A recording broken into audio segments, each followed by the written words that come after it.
just been handed an urgent and horrifying news story, and I need all of you to stop what you're doing and listen.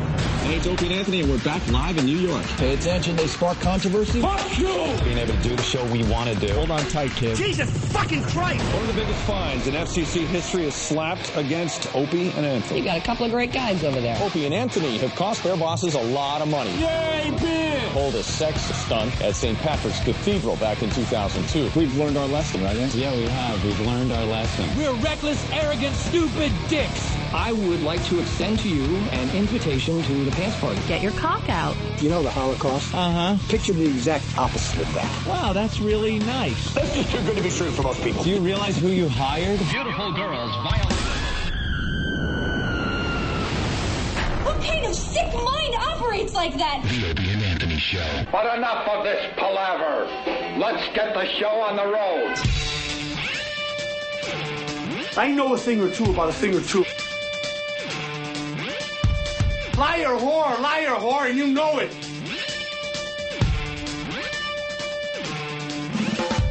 Shut your goddamn pie hole. Where were you tonight? The Kit Kat Club? You ever suck a guy's cock? Show me how you suck a guy's cock. The last time I'm gonna ask you. He's pissed. He sure is. It's the Opie and Anthony program. Good morning.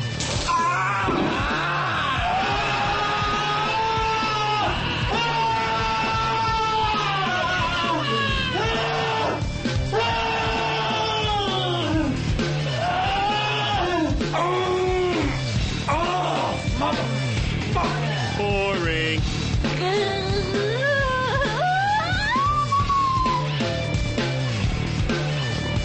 You're checking out the One virus spreading across America thanks to XM Satellite Radio. Hello. We're doing just fine over here at XM. Trust me on that. We'll get into that in a few minutes, by the way. But first, it's Chris in Kentucky. He wants to explain WOW, because it is Whip 'em Out Wednesday. Chris, what's going on? Good morning, Norton and friends. How are you doing on this fine Whip 'em Out Wednesday morning? Oh. Okay, I'll go ahead with the WOW. For all you new listeners out there, this is Wednesday, and for Opie and Anthony, that means it is Whip 'em Out Wednesday, or Whip 'em Out whenever for the rest of the week. It's simple as this. It's quite possibly the best radio promotion in the history since Marconi.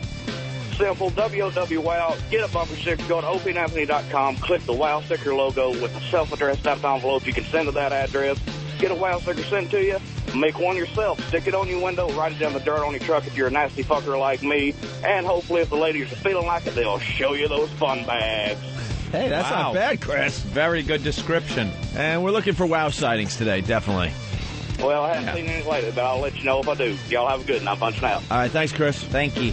My adrenaline was racing this morning.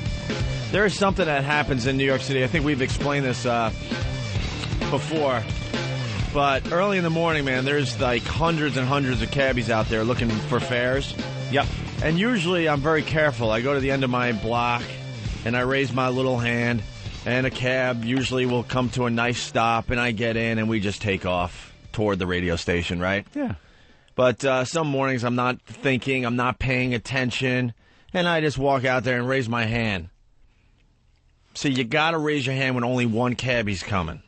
That is the key at like 5:45 in the morning. One cabbie, raise hand. One cabbie, raise hand. This morning I'm not thinking, I'm a little tired. I raise my hand. 3 cabbies are now racing toward me at the same fucking time. Converging on you. And these guys are animals. They don't give a shit. All they want to do is make money. These guys work like 16 straight hours. Not many fares at that hour of the morning. So they're really, really predatorial. Yeah. Oh, yeah. They're fighting for any fare they could get. Yep. So now it's just a race to get to my corner, 3 of them. I'm watching this unfold in front of my eyes. I'm like, am I seeing this? One guy gets cut off. The other guy jams on his brake, and then brakes, and then there's a third one that almost hits the rear of the second cab there. That's wonderful. Almost a 3-cab pileup. A 3-savage pileup. I'm amazed that they didn't get in an accident, right? Yeah. So then now 2 out of the 3 are stopped there beeping, like, get in. And I'm like, what? And I just throw my hands up like, what the fuck, right? How do you make your choice So now? the one guy takes off, and the other guy goes, get the fuck in the cab. He curses at me. I'm like, fuck you. Get the fuck in the cab. I go after that shit? No. And then he starts screaming at me. He's like, it was the guy that cut me off, blah, blah, blah. I'm like, bye. Bye. Jesus. So now he's giving me the finger and racing Curtis off. Sliwa got more courteous cab service. Really, really pissed off. The guy leaves, right? And then I step back onto the curb, and I see just one cabbie, has no clue what happened. Just raise my little hand, and like it's supposed to be. Comes to a stop, I jump in, bam.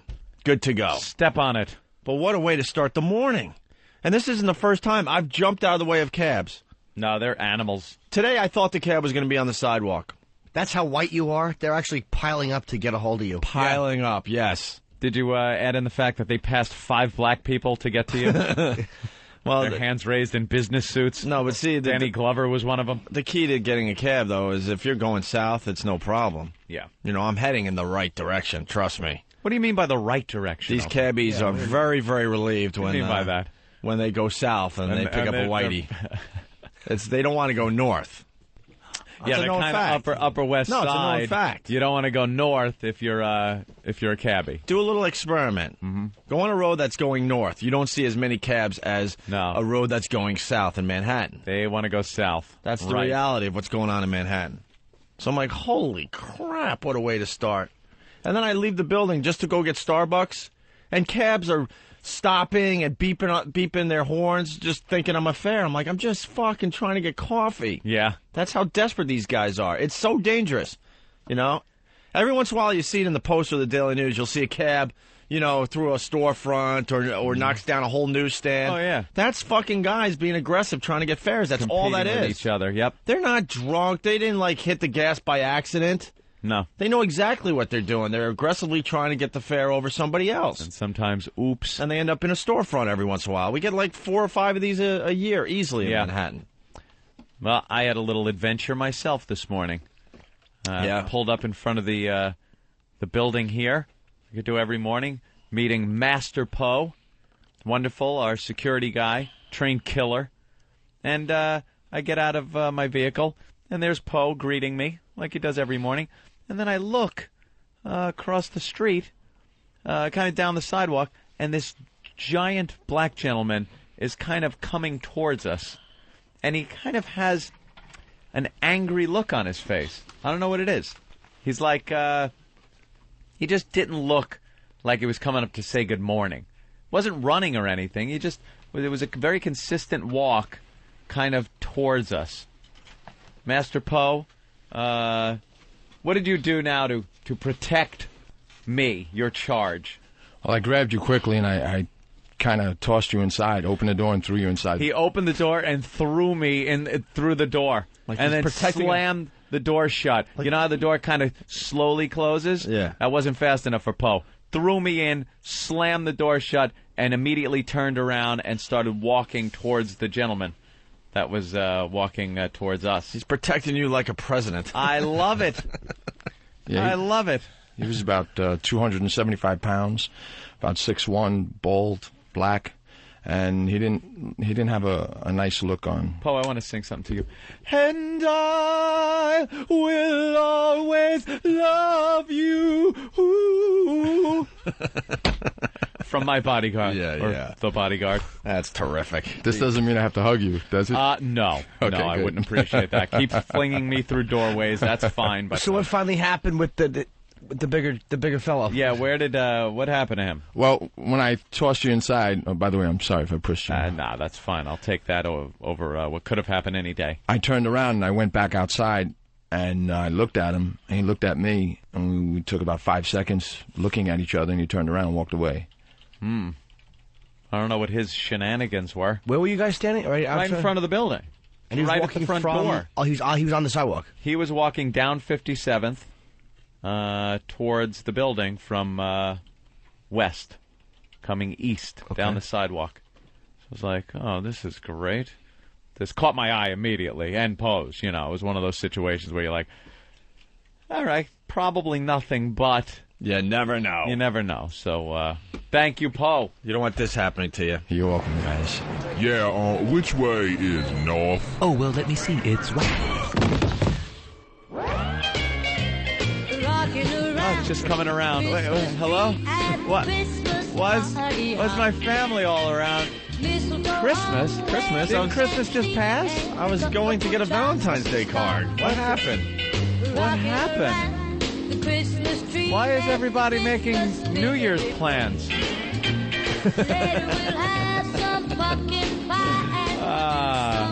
Yeah. You know what my favorite part of that promo is? It's Steve. He's ready to give the north directions. Yeah. Which way is north? Well, it's going to be exactly how we all want to react when he talks. Punch him. And then, Jimmy, what's up with the nose? Those things don't work. They do. I really don't think they work. I'm wearing a Breathe Right strip. Yeah. What they do is... How does it work? I'll tell you. You have two little openings, like a shotgun barrel, say, is your sinuses. Ooh. But it's cartilage, so it's like with a you softer... It should be. Oh, no. Oh, Aunt, that would hurt. And you put the Breathe Right, and it holds them open. It makes your airwaves a little rounder. Ooh. Instead of kind of caving in on itself, the pressure down pops them open. It does work. I mean, it's not going to cure you for life, but it does help you breathe easier. And you're going to do the whole show with one of those things on? The whole day. Why? I sleep with them every night. You never knew that. No, thank God. You went back to your fancy place. You never knew what I slept with. Thank God I don't know that. And I woke up, my nose was bad today because I had a little apartment painting done, so I have dust kicking up. So I decided to wear the old Breathe Right strip. Allergic reaction. It's bad sinuses. Clogs you up. Yeah. I would love to go through your medicine cabinet. It's uneventful. I bet you have some stupid stuff in there. Oh, I have a lot of dumb stuff for all your dumb ailments. Nose stuff. A lot of it. A lot of these supplements, these holistic supplemental things. We still can't walk home because his foot still hurts. And fancy soap he bought once in Washington. My foot does still hurt. I stopped going for treatment because I went to L.A. It doesn't hurt that much. You can walk with your pal. I'll show you my swollen ankle. You can go you can poke it. You can do that to it. Poke. What does it feel like? Is it soft and mushy? A little bit, but it only is when I put certain stress on it. The weight of walking a lot makes it swell up more. Yeah. So I mean, it's a legitimate injury. I was on the bike yesterday. It started to hurt. Oh. But I toughed through it, folks. All right, well, he's got the Breathe Right strip on, so we're ready to broadcast. Bruce in Louisiana, what's up? Yeah, hiya, sweetie. Hi. Yeah, you got to be heading in the white direction. Is that right? Okay, car crash. No. Anyway, don't car crash, sir. You mean heaven. See, we don't like to be as obvious on this program. We like you to figure out some things. Yes. If you request the car crash, it makes it much more entertaining. What's up, Bruce? Anyway, I wanted to say, the guy that did the Saving Private Ryan B's video, yeah, that was fucking awesome. I watched it like 20 times in a row, man. He even got the audio with the guy's lips moving a little bit. Great job. Yeah, we were talking about that yesterday. That video's up on opieandanthony.com. They took the ending of our B show and mixed it in with the Private Ryan video, Saving Private Ryan video, and it's great. It really is. All right, punching out. Thanks. All right, thank you, sir. Watched that movie last night. Popped it in the oh, you decided to watch it last night? DVD player, and fantastic movie. Yeah, Jimmy doesn't like that as much. So depressing, but Jesus Christ. That little coward motherfucker that just pretty much gets everyone killed. Oh, is that annoying to watch. Go up the stairs, shoot the big Nazi. For Christ's sake. You know what I did? I watched Bad News Bears. Ooh. Which one? And I'm going to get into this a little bit. So, I got movies on demand, and Bad News Bears with Billy Bob Thornton is finally on the system, right? Mm-hmm. So I check it out. I'm like, are you fucking kidding me? The kids don't curse. The kids' acting is awful. You don't believe Billy Bob Thornton is the character he's playing. Tatum O'Neal as the chick pitcher in the new movie. The worst acting I've ever seen in a film. I was so disappointed. So disappointed. They didn't curse the kids? They didn't curse. You know, in the original Bad News Bears, they're talking about this team is made up of nothing but niggers, kikes, wops. You know, kids are saying this stuff, right? Yep. And in the original movie, well, here's what I was getting at. So I watched the original movie last night. And I was like, and then you're reminded how they have just wimped out with making movies in Hollywood, especially comedies. Yep. You know, in the original movie, you got Walter Matthau driving around with the open beer can. He's drinking with kids in the car. Yeah, with the kids in the car. You know, in the original Bad News Bears, they're cursing like crazy. And at the end of Bad News Bears, and this is what shocked me, because I haven't seen the movie in a long time, you know, when they lose to the Yankees there. Yeah. He starts handing out beers in the dugout. Yeah, and the kids are drinking the beer. Yeah. Gives beers to the kids. Gives Why beers not? to the kids, and they're drinking. And one of the fathers is like, "Hey, don't drink that." But the rest of them are drinking and pouring beer over each other's heads, celebrating their fine season, right? In the remake, Billy Bob Thornton, he hands out non-alcoholic beers at the end of the fucking movie. Are you shitting me? They couldn't even go the distance there. And because Billy Bob Thornton cleaned up his act, he's not drinking anymore because the kids showed him the way. So they have the same exact scene, but he's handing out non-alcoholic beer in the dugout. I'm like, ugh. Well, I don't know. That's a bad message to send out that kids should be Go fuck drinking. yourself. It's a comedy. But I don't know. Bring back our comedies. I think that drinking and driving is dangerous. Stop worrying about the political correctness crap. Offending people. They were worried that people were going to say, "Oh, this is giving a bad message." Bad message. And I'm thinking, right? I want to see the new Bad News Bears when it came out because I'm thinking Billy Bob Thornton, Bad Santa. That was great. That movie was great because they went the distance. Yep. It was pretty brutal, right, with the language and stuff. Yeah. So I'm like, oh my god, this guy is perfect for a remake. Yep. And I hate remakes in general, but I'm thinking I think this is going to work because they picked Billy Bob Thornton. He just came off Bad Santa. It's got to be good. You know, and you know how in the original movie the team is sponsored by Chico Bail Bonds or whatever? You know, when Billy Bob Thornton in the new movie had to go find uniforms, they actually show Chico Bail Bonds, and they pass on sponsoring the team. But guess what? A strip club said yes. Oh, that's I get it. That's their outrageous. That's them being edgy. Wow, so now they got a strip club on the back of their uniforms, and then they have a few strippers in the stands, cheering on the kids, fully clothed. That's how edgy they got. That's as edgy as they could get with this stupid movie. Except for the fact then they went to Hooters. Ooh. Kids at Hooters. That's dangerous. Wow, that's dangerous. You never know what's going to happen there. I was screaming at the TV when I saw the Billy Bob Thornton movie. I'm like, you got to be fucking kidding me. Don't make these movies, you're going to, especially the remakes, if you're going to wimp out. Well, one remake that is just a gem is a little something called The Pink Panther. Oh. I've been seeing more trailers for it on television. The scene where Steve Martin is trying to say hamburger, I'm on the floor laughing my ass off because it's so funny. It's so much better than the original. Hamburger. Oh, stop. See, you're going to get me going now. Ugh. Peter Sellers was no good. Nah. He might as well falls down the steps. Oh, wonderful. Where he's reading the newspaper and not paying attention. He's like trying to disguise himself with the newspaper. And what does he do? He walks right down some subway steps. It's amazing how hack and awful he made one of the funniest scenes ever shot, which is Clouseau saying, I was a master of the parallel bars. And then, because he's on the upstairs and he's on the parallel bars, and when he dismounts, it's right down a flight of steps. Down a stairwell. Oh, God, was that great. Yeah. It's funny. I've been watching that. My father and I used to watch that for 25 years, and I still laugh when I see it. A bim. The bim. Guys, I got to interrupt. We can get back into movie talk in a second, but we got a legend on the line here. Mike Bossy from the New York Islanders. Mike Bossy.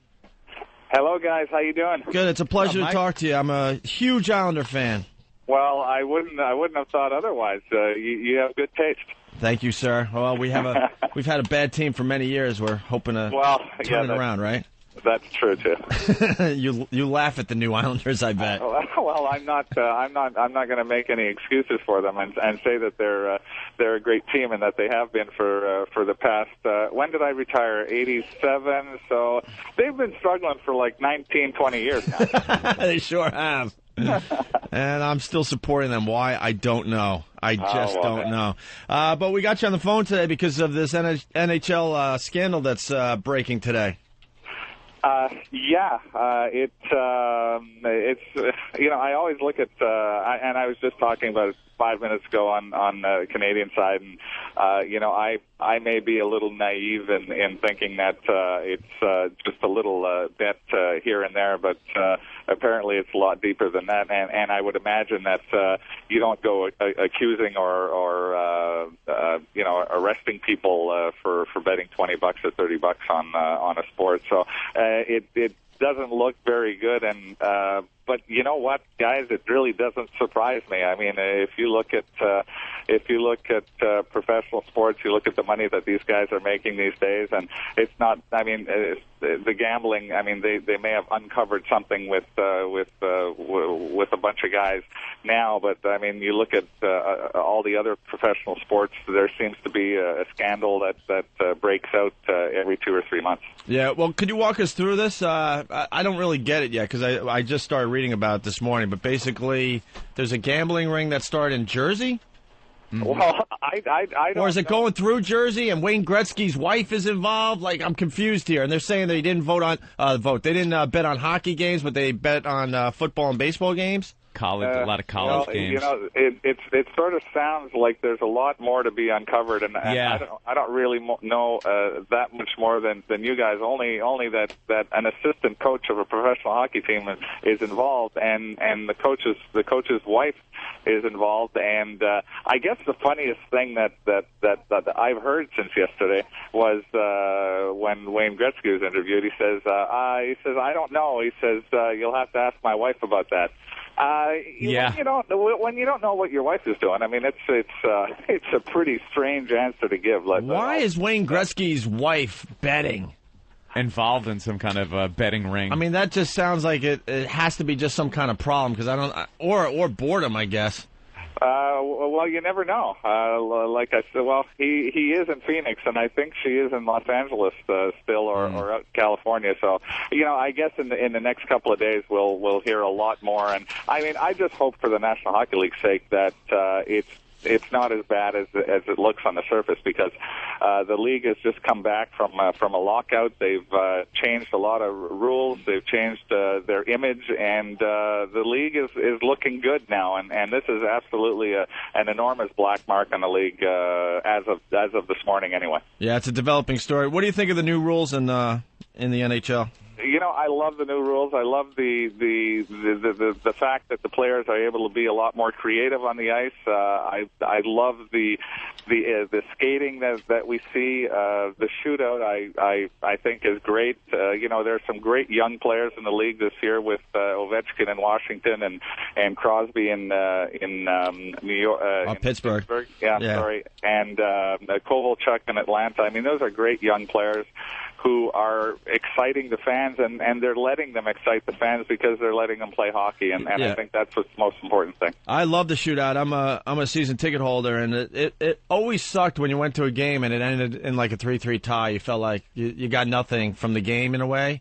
And now when you get into shootout mode and the whole place just stands up, it's just pure excitement for like 2 or 3 minutes at the end there. And guys, I can tell you that as a player, when I was playing, it sucked. The tie game sucked for us too, because you knew that in the last 5 or 10 minutes of a game, if the score was tied, that everything went into a defensive mode, and that you were just playing for the point. And the overtime brought a little element of excitement to the game, but I think the shootout now just keeps everyone in their seats and then standing for the shootout. I think it's just been great. Yeah, can you imagine if they had the rule when you were playing, Mike? I would have loved it.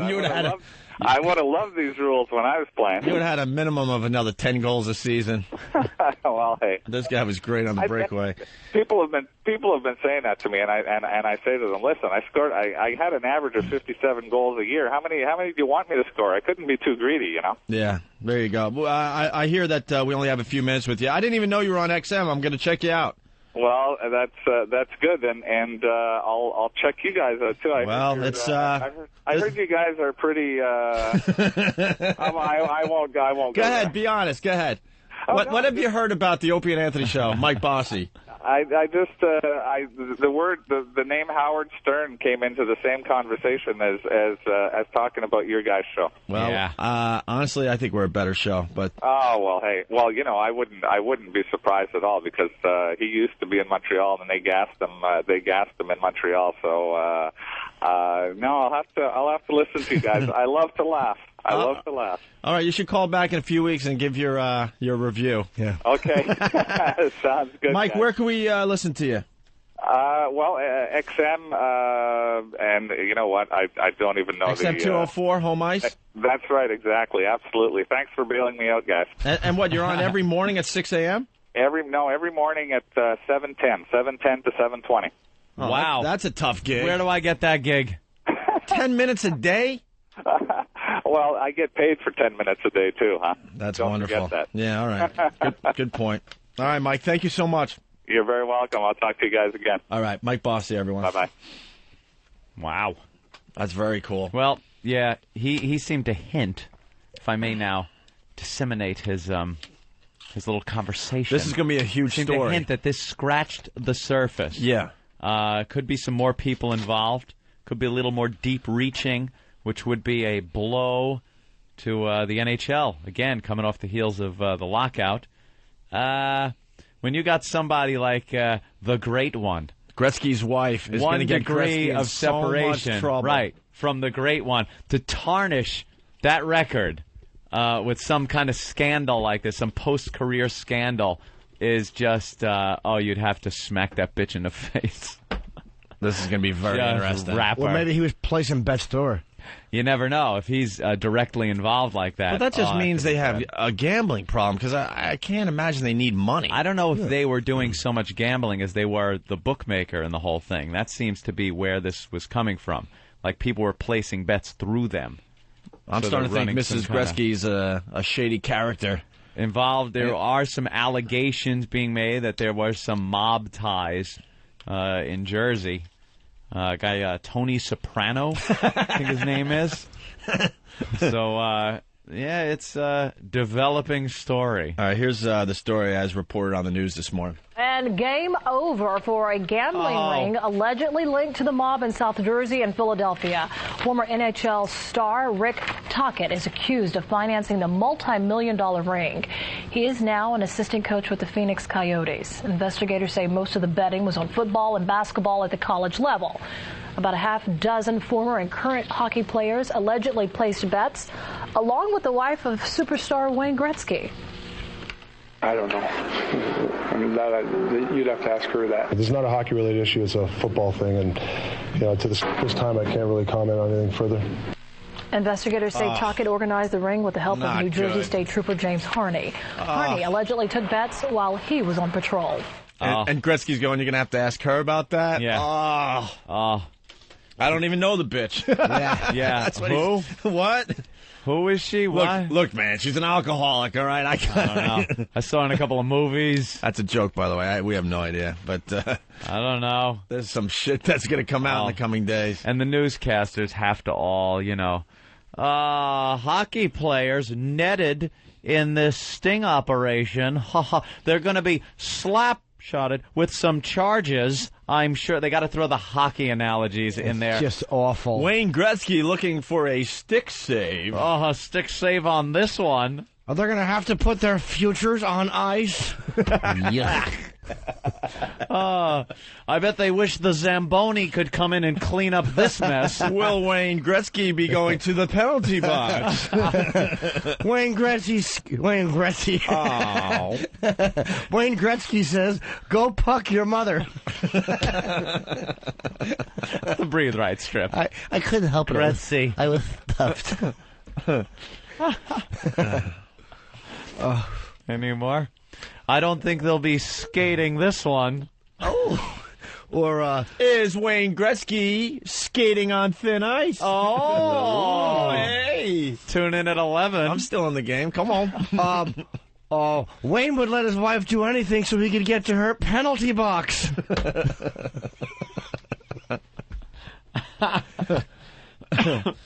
All right. Let's say hi to Wade in Toronto. Wade.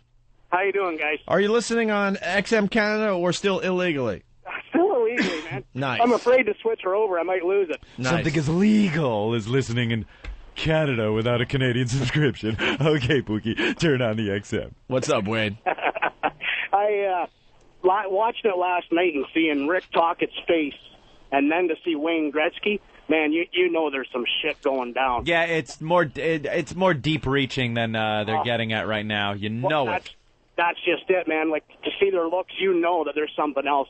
And honestly, though, how much money could they be making off the NHL betting? I really do think that a lot of this was at the U.S. level, because that's huge in the States, right? Who knows? When they start getting into maybe other people being involved, but they don't want to say it, you think they'll be like, could somebody else be in this mess? EA, I don't know. Well, they're not Nothing? giving any other names. Messier? Shit. Oh, I didn't even get it. I wasn't listening, to be totally honest. Me neither. Right. And I'm grateful I wasn't after hearing the Travis explanation. gave me a thumbs up. All right. Messier. Thank you, Wade. Kiss ass. Well, what was it exactly? I didn't get it. Messier. No, but I didn't know. How did you say it? His name is... I'm going to explain it again. Let's go to Pete Rose. Pete Rose! Check it out. What's up? What's up, Pete? Hey, I believe they're innocent. I don't care if I have a bad haircut or not. They're innocent. All right. Wow, Pete Rose saying Wayne is innocent. Thank you, sir. Absolutely. Said he never bet on hockey. That excuse worked for you, didn't it? Never bet on baseball, except when I was betting on baseball. Let's go, Matt. Are Wayne and his wife going to go to Rikers Islanders? God. Let's go to Matt. Matt, what's up? Hey, am I on? You might want to check the instant feedback. They might have some jokes. Can't get instant I couldn't feedback? get on it. Instant Really? feedback's down. Steve, get that up. Thank you. Let's go to Matt. What's up, Matt? Hey, I'm in Pikeville, Kentucky, and I just wanted to tell you guys the virus is spreading like crazy here. Yeah? I've been listening to you guys for 13 months, and I thought I was the only one in this little old town that listened to you guys. And now, just in the last month or so, every stop sign in my hometown has a WOW sticker on it. That Love rocks. It. Love it. There's something going on with those WOW stickers, by the way. Intern Bill, he's still not on the payroll, and this kid is unbelievable, by the way. I watch him just pack tons and tons of WOW stickers in FedEx envelopes all morning long. Yeah, he's shipping them out. Hey, I don't even know how this is working. I guess we have something on one of our websites where you could request a ton of WOW stickers for your own sticker stop or something, right, Bill? And you're sending out just tons of WOW stickers on a daily basis, right? Oh yeah. Every day I'm sending out just packages of WOW stickers. Yeah, I'd love to have mine. Sticker stops or for envelopes. And now these guys anonymously sending them to various addresses. Well, now unsolicited. But now these guys, they take the WOW stickers and they're just sticking it. They're sticking them everywhere. Everywhere. Good. So Hey, thank you. I need to get my WOW sticker. I don't have one yet, and I've been trying to get one forever. And Opie, how could he do that? I don't know. Tape a stop sign in your hometown and you're back of your bumper. Matt, hold on the line. We'll get your address. We'll send out a sticker immediately, okay? Or a P.O. box now, isn't there? You guys rock. Or something. I don't know the P.O. box, but we'll send him a sticker immediately. The P.O. box, gentlemen. Second time Gretzky's wife screwed up his career. I'm trying to remember this one. Greg, Wisconsin, what's up? Hey, man, what's up? I'm originally from New York. I just live here now. Well, I'm saying in 1988, do you remember when Gretzky went to the Kings? Mm-hmm. Yeah. And then what happened was all the expansion in the league in the southern markets, which pretty much led to this lockout, which no one pretty much showed up after Gretzky went away. What I'm trying to say is that Gretzky expressed to Messier he wanted to stay at Edmonton, but his wife, Janet Jones, the actress, wanted him to go to Los Angeles with him. Yeah. And now 20 years later, she's in this gambling ring. Yeah, he pretty much decided to go with his wife. She was a hot piece of ass back in the day, Yeah. Janet Jones. There's something going on with her that's going to come out. Yeah, she definitely was. Opie, I'm a big Islander fan, too. I feel your pain. I'm punching out. All right, I'll see you at the Flyers game in a month. Yeah, but hot chick or not, when you're Wayne Gretzky, you say, look, fucking just act like a rich whore at home. Yeah. There's your gig, stupid. That's your gig. Well, her being an actress, former actress, who knows what she Exactly. is now. She kind of was highfalutin, thinking, I got my career, you got But she yours. barely acted. Of course she didn't. What was she in? She was in that movie with Dylan, right? Matt Dillon? What the hell was the name of that? She was walking around in a bathing suit the whole movie. I remembered. It was just fuck your millionaire Coca-Cola husband. Kid? What? Was that the Coca-Cola Kid? Something, I don't know. He was like a cabana boy or something in that movie. How did I miss this one? That's the only one I remember. Sounds good. Go to Janet Jones. We'll look her up right now really fast. Janet Jones. She was in A League of Their Own? No, she wasn't. Yeah. Go back, dude. Wait. Look at these credits. Go all the way up. She was in Alpha Dog. She was in Dirt Nap. She was in Soldier of Fortune. I've never heard of this. Exactly. She was in Tough and Deadly. Wow. She was in The Firm. Who was she in The Firm? Wait, The Firm. No, Total The Firm, Body, Low Impact. Low Impact Aerobics. And it's V, so she just did a voiceover in it. A League of Their Own she was in. She was a pitcher. Police Academy 5. The Flamingo. That was the good one. American Anthem. Wow. A Chorus Line. We're all the way back to 85 still looking for a hit. The Flamingo Kid. There you go. That was the movie. That was it. That was the one that was supposed to make her a huge star and nothing after that. Well, really. all right, now you're talking the big movie. Staying Alive. Staying Alive. The sequel to Saturday Night Fever. But she was only a dancer in that. The movie was bad, and she was a dancer. She was in The Beastmaster in 1982. As Witch Woman number 3? Isn't that the 3 witches? Yeah, that were in there, and they were all made up so you couldn't even see what they looked like. She was a dancer in Annie. Snow White Live. She was a dancer. She's had a horrendous career. Yeah, she stinks. Who does she look like in this picture? Her dumb teeth. She's big horse teeth. Like they're nice teeth, she's but they're beautiful, perfectly actually. capped. She doesn't look beautiful in this picture. Especially for an older woman, she's aight. Who does she remind me of? Her stupid smile is bugging me. We got Seabass with a hockey headline. Seabass. Good morning, fellas. Good morning. Is there trouble brewing in the NHL? Stay tuned till 11. Don't you know? Wait, why Bruin? trouble brewing? Oh, trouble brewing. Brewing. Oh, okay. Oh, as in He Bruins? said brewing, though. All right. Yeah, you said brewing. You said I brewing. suck. Stank. That's what I do now when people stink. Ooh. Because that'll be really annoying. Let's go to Ken in California. Ken? Hey, what's up, guys? What's up, Ken? Hey, I was wondering if you guys were going to get back to talking about remakes of movies. Of course. It's one of our favorite topics here. We hate the remake. Okay, this year we've got a ton.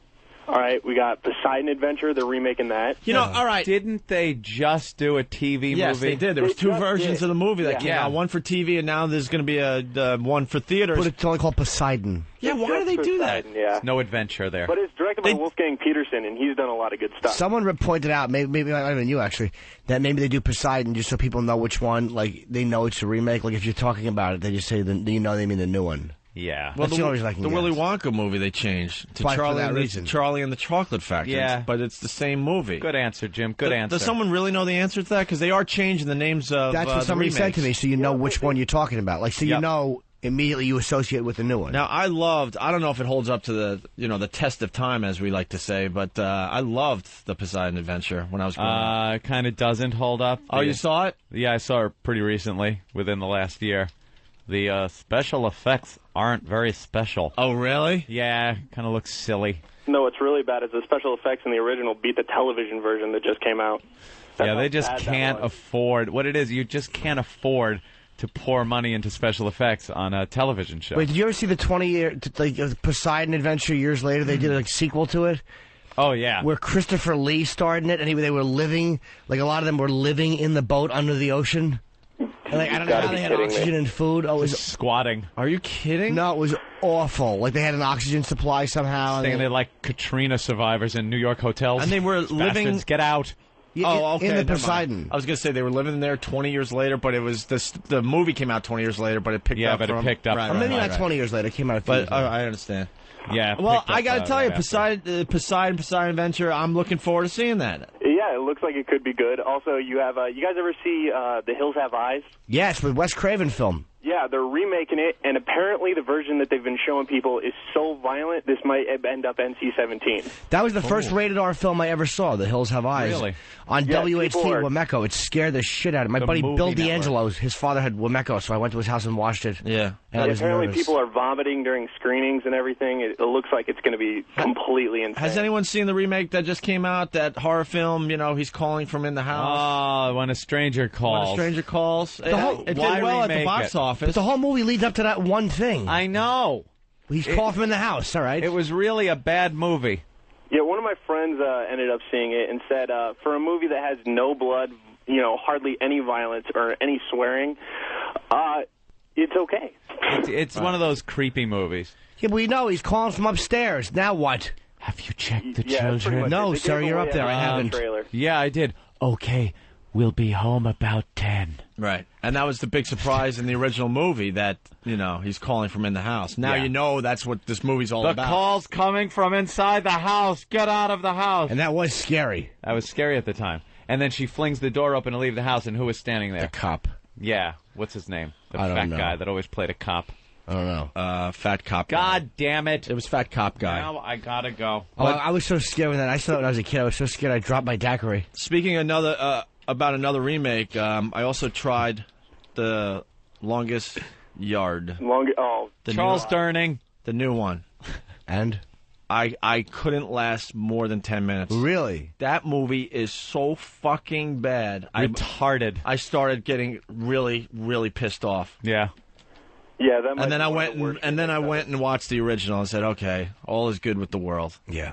It's all they're doing is making Stop making these bad PC remakes, comedies. Bad remakes that all they do is make you want to rent the original.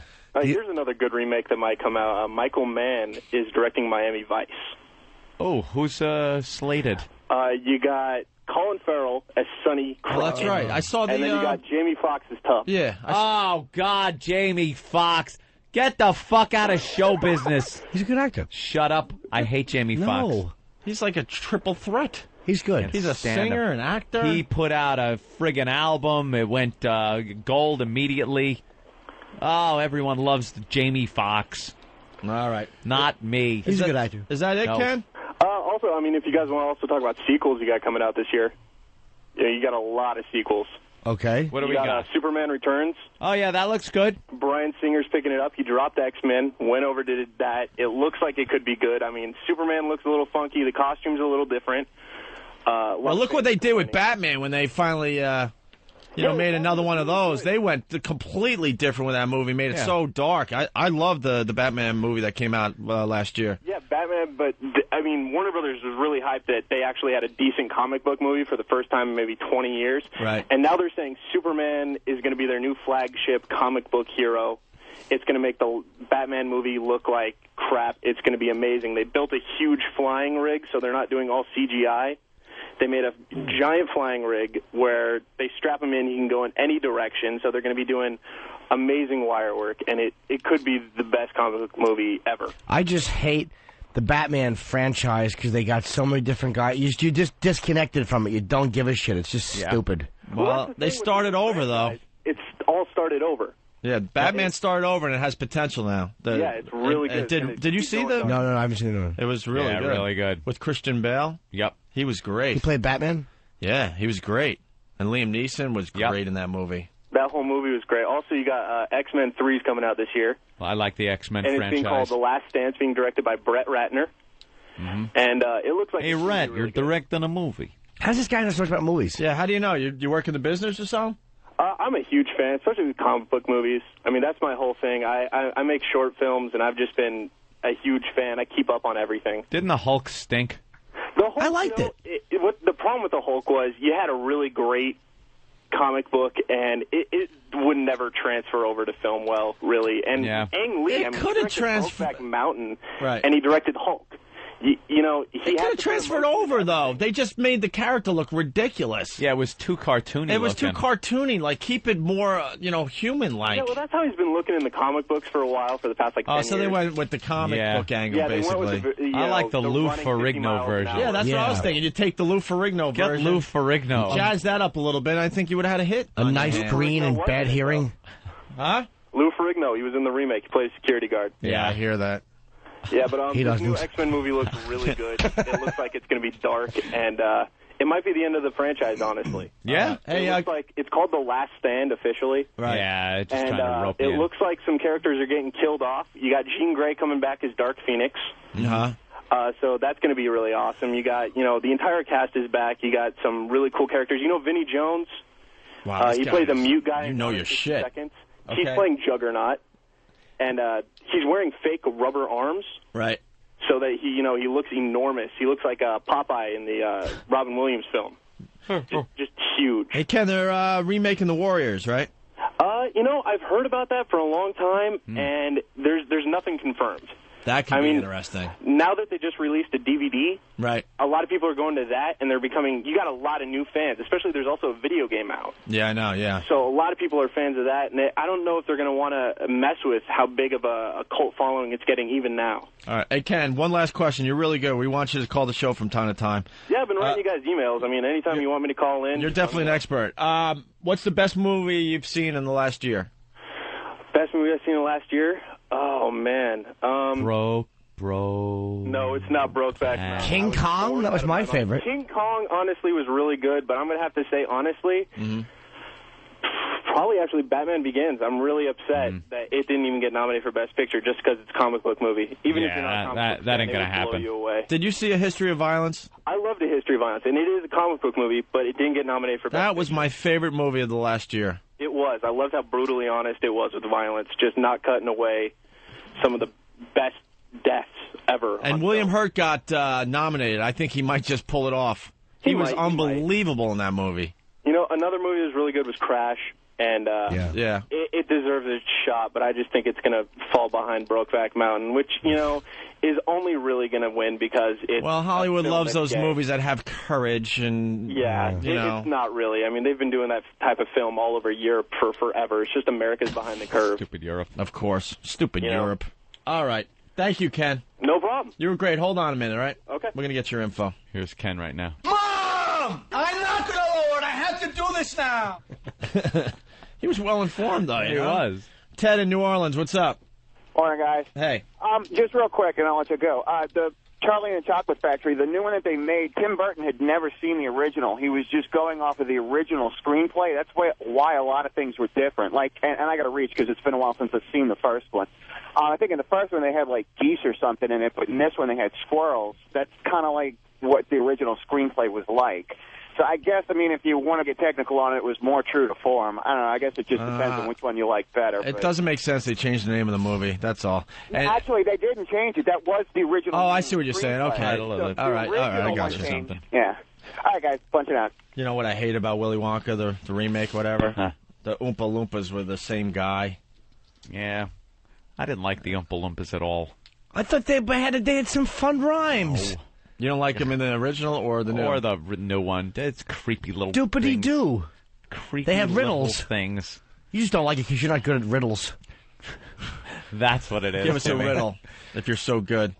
I'm not good at them. Riddle me this, Jimmy. I will give you 5 minutes to come up with a riddle. Riddle man. Cocky. Calling him out on his riddling. What? Anthony's riddling sucks dick. Let's go to Tony in Indiana. Tony. Yeah. Hey. Morning, boys.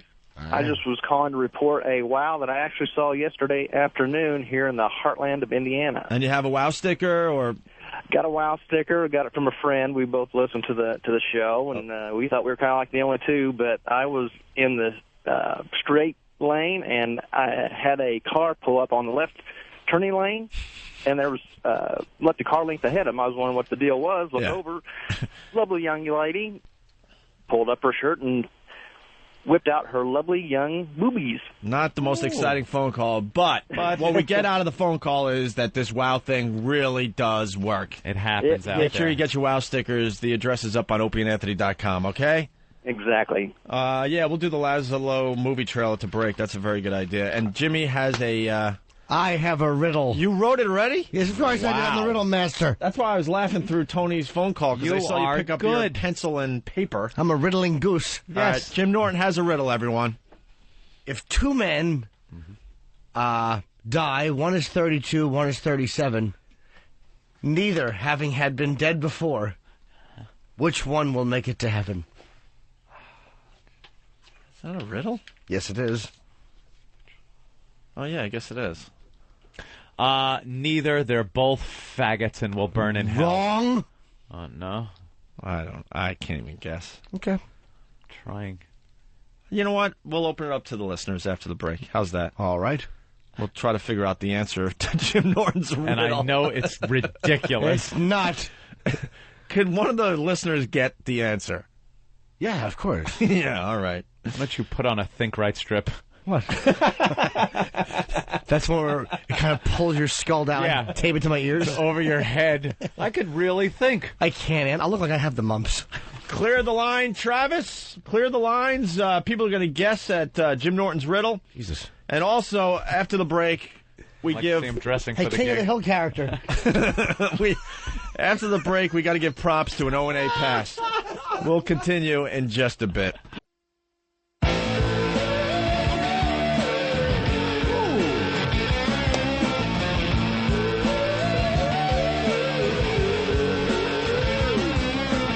You're checking out the Opie and Anthony program on XM Satellite Radio on this fine Whip 'em Out Wednesday. Bunch of things to get to today. Should we answer the riddle, I guess? No one's going to get it. Well, somebody might get it. All right, what's the riddle again, Jimmy? If two men are walking, thanks, sweetie, and one is 33 and one is 38, and they both die, but the 38-year-old dies first, which one has a better chance of getting into heaven? Let's go to Brad in Cleveland. Brad, what's up? All right, the person that gets into heaven first would be the guy that died last, because he would be able to fuck the first guy that died without any resistance. No, that is a good guess, but that's incorrect. Good guess. That's a horrid guess. Let's go to Book in Ohio. Book. Yeah. I'm stuck. Punch it out. Wow. Oh, he didn't feel any confidence. Andrew in Virginia Beach. I'm going to go out on a limb here a little bit and read between the lines. I'm saying they're both going to go. Opie and Anthony are both going to go because Anthony's cock's going to be stuck in Opie's ass. Easy. Oh, I think you might be on to something, though. No. However, I wish that was the answer. Let's go to Larry in Alabama. Larry. Yeah, man, no problem. It's simple. The 33-year-old goes first because he's white and the 38-year-old's black. The black comes along and fucks everything up. Larry's correct. What? How is Larry from Alabama correct?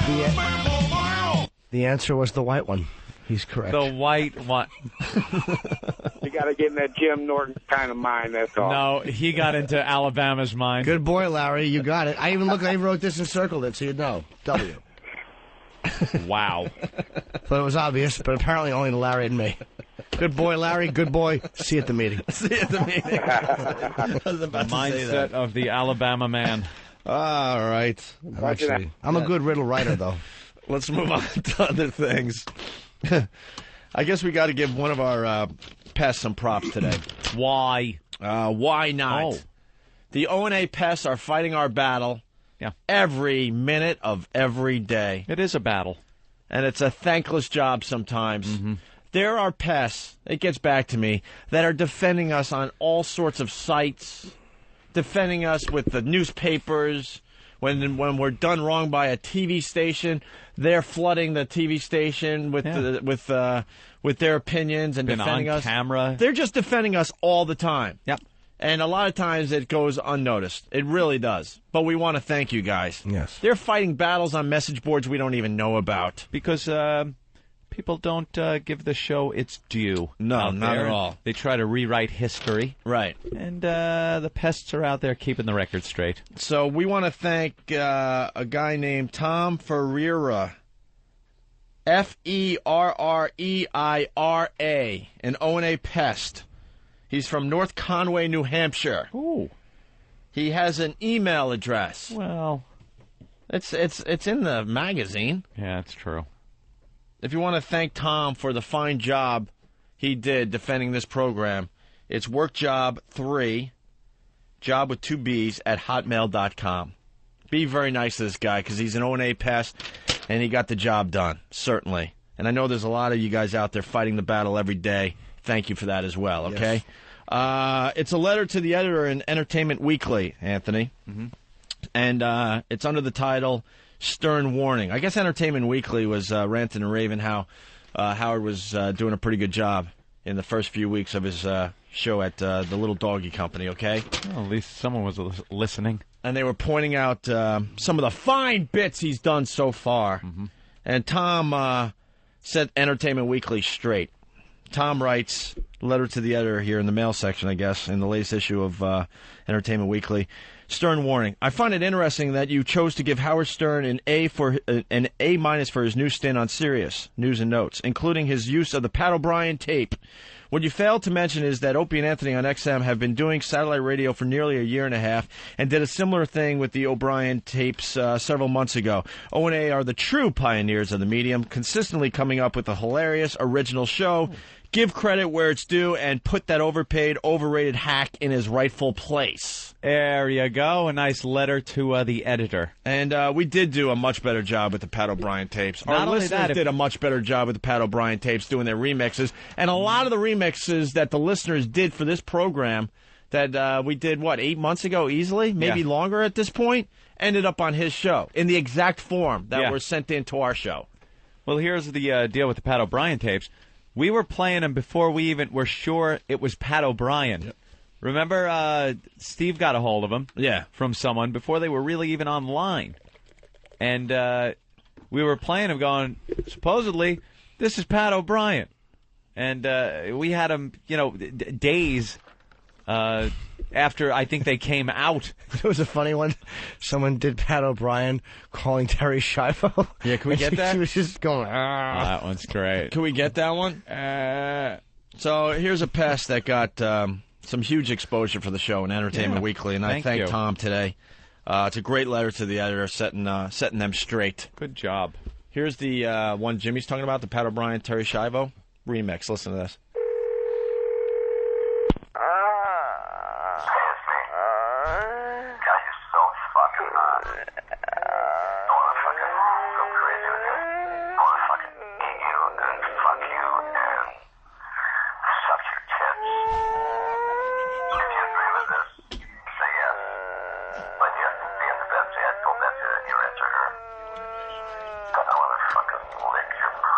Oh.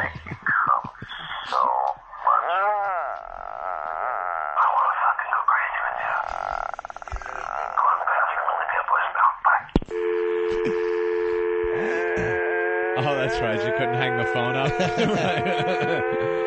up. Communique from Steve. We had them less than 12 hours after they hit the web. Yeah. What a bad dirty talker Pat O'Brien was. I love him. So we had a lot of fun with that. That's good getting them a year after they're out and, trying to make them sound fresh. And then, unfortunately, he gets all the credit for it, which is it's just unbelievable. It just shows the media is just not on top of things whatsoever. It's one thing to get the credit for it because of who you are, but it's another completely different thing to actually believe it and buy your own hype.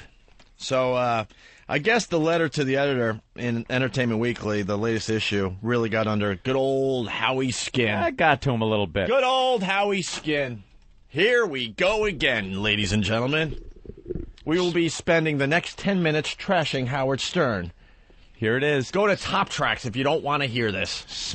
This segment is called See If You Could Spot the Bullshit in Howard's Rant. Well, we need a sound effect then. Can I go with the whammy? I'll go with the whammy today. God, that could be the worst noise ever. Awful. Let me know when you guys want me to hit that. We got to pick up on all the lies. Yeah.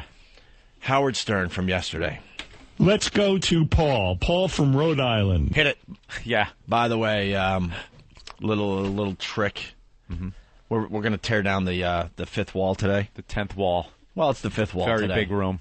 Howard knew exactly what this guy wanted to talk about. See, he's using this guy as the good old setup to get into a little rant about your pals Opie and Anthony and XM Satellite Radio. So that's kind of a lie. Huh? It's kind of a lie. Why? I said hit it. Making it sound like he's just going to the call. Random call. Like I'm going to just wing it. I wonder what this guy wants to talk about. Mm-hmm. At least we'll acknowledge we use you guys to, set us up for some fine discussions and bits on this program.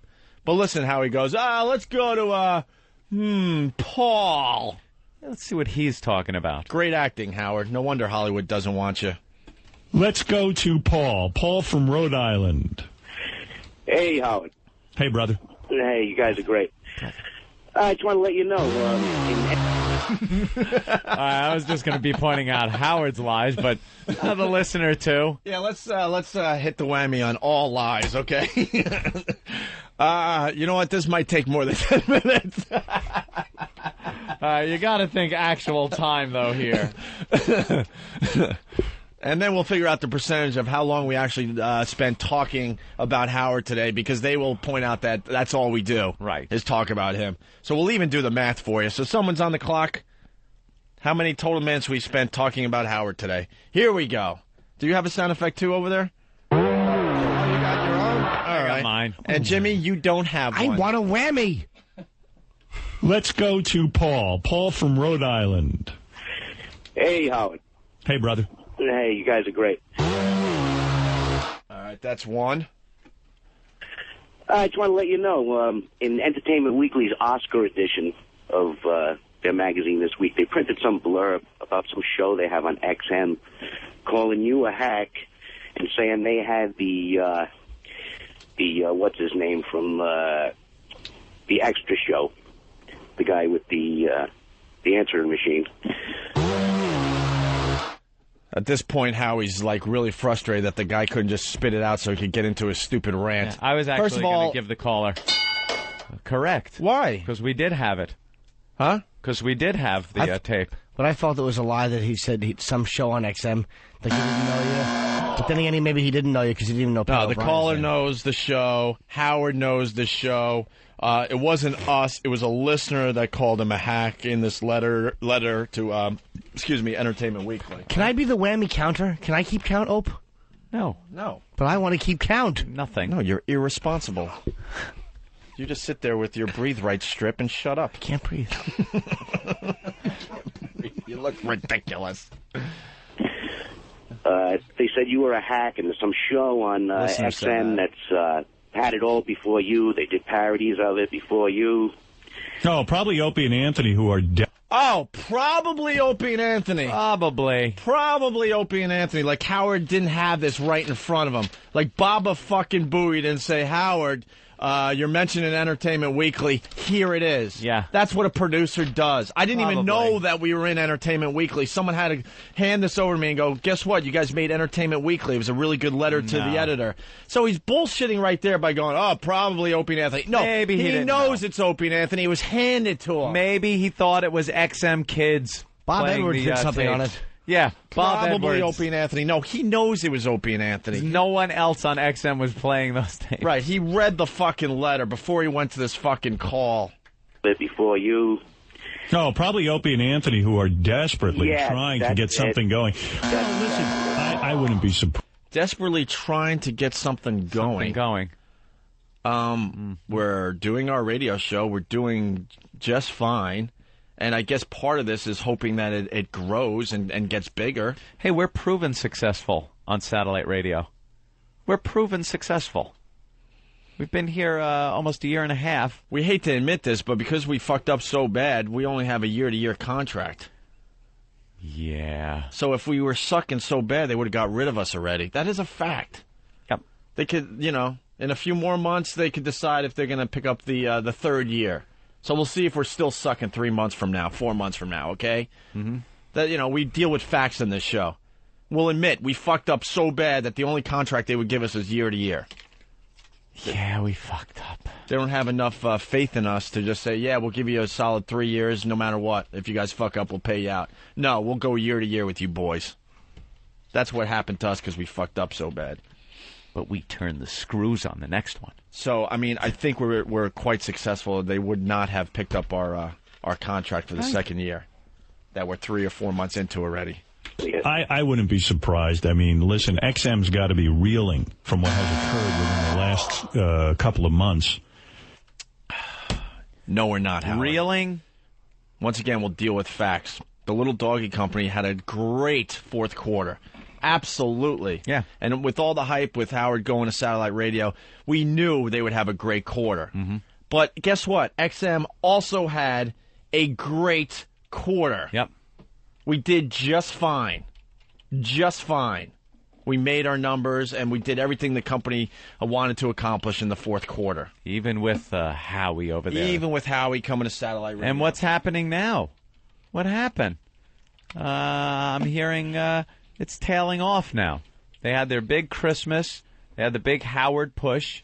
And now subs are tailing off a little bit over there. Yeah, the numbers are coming back to earth. What happened?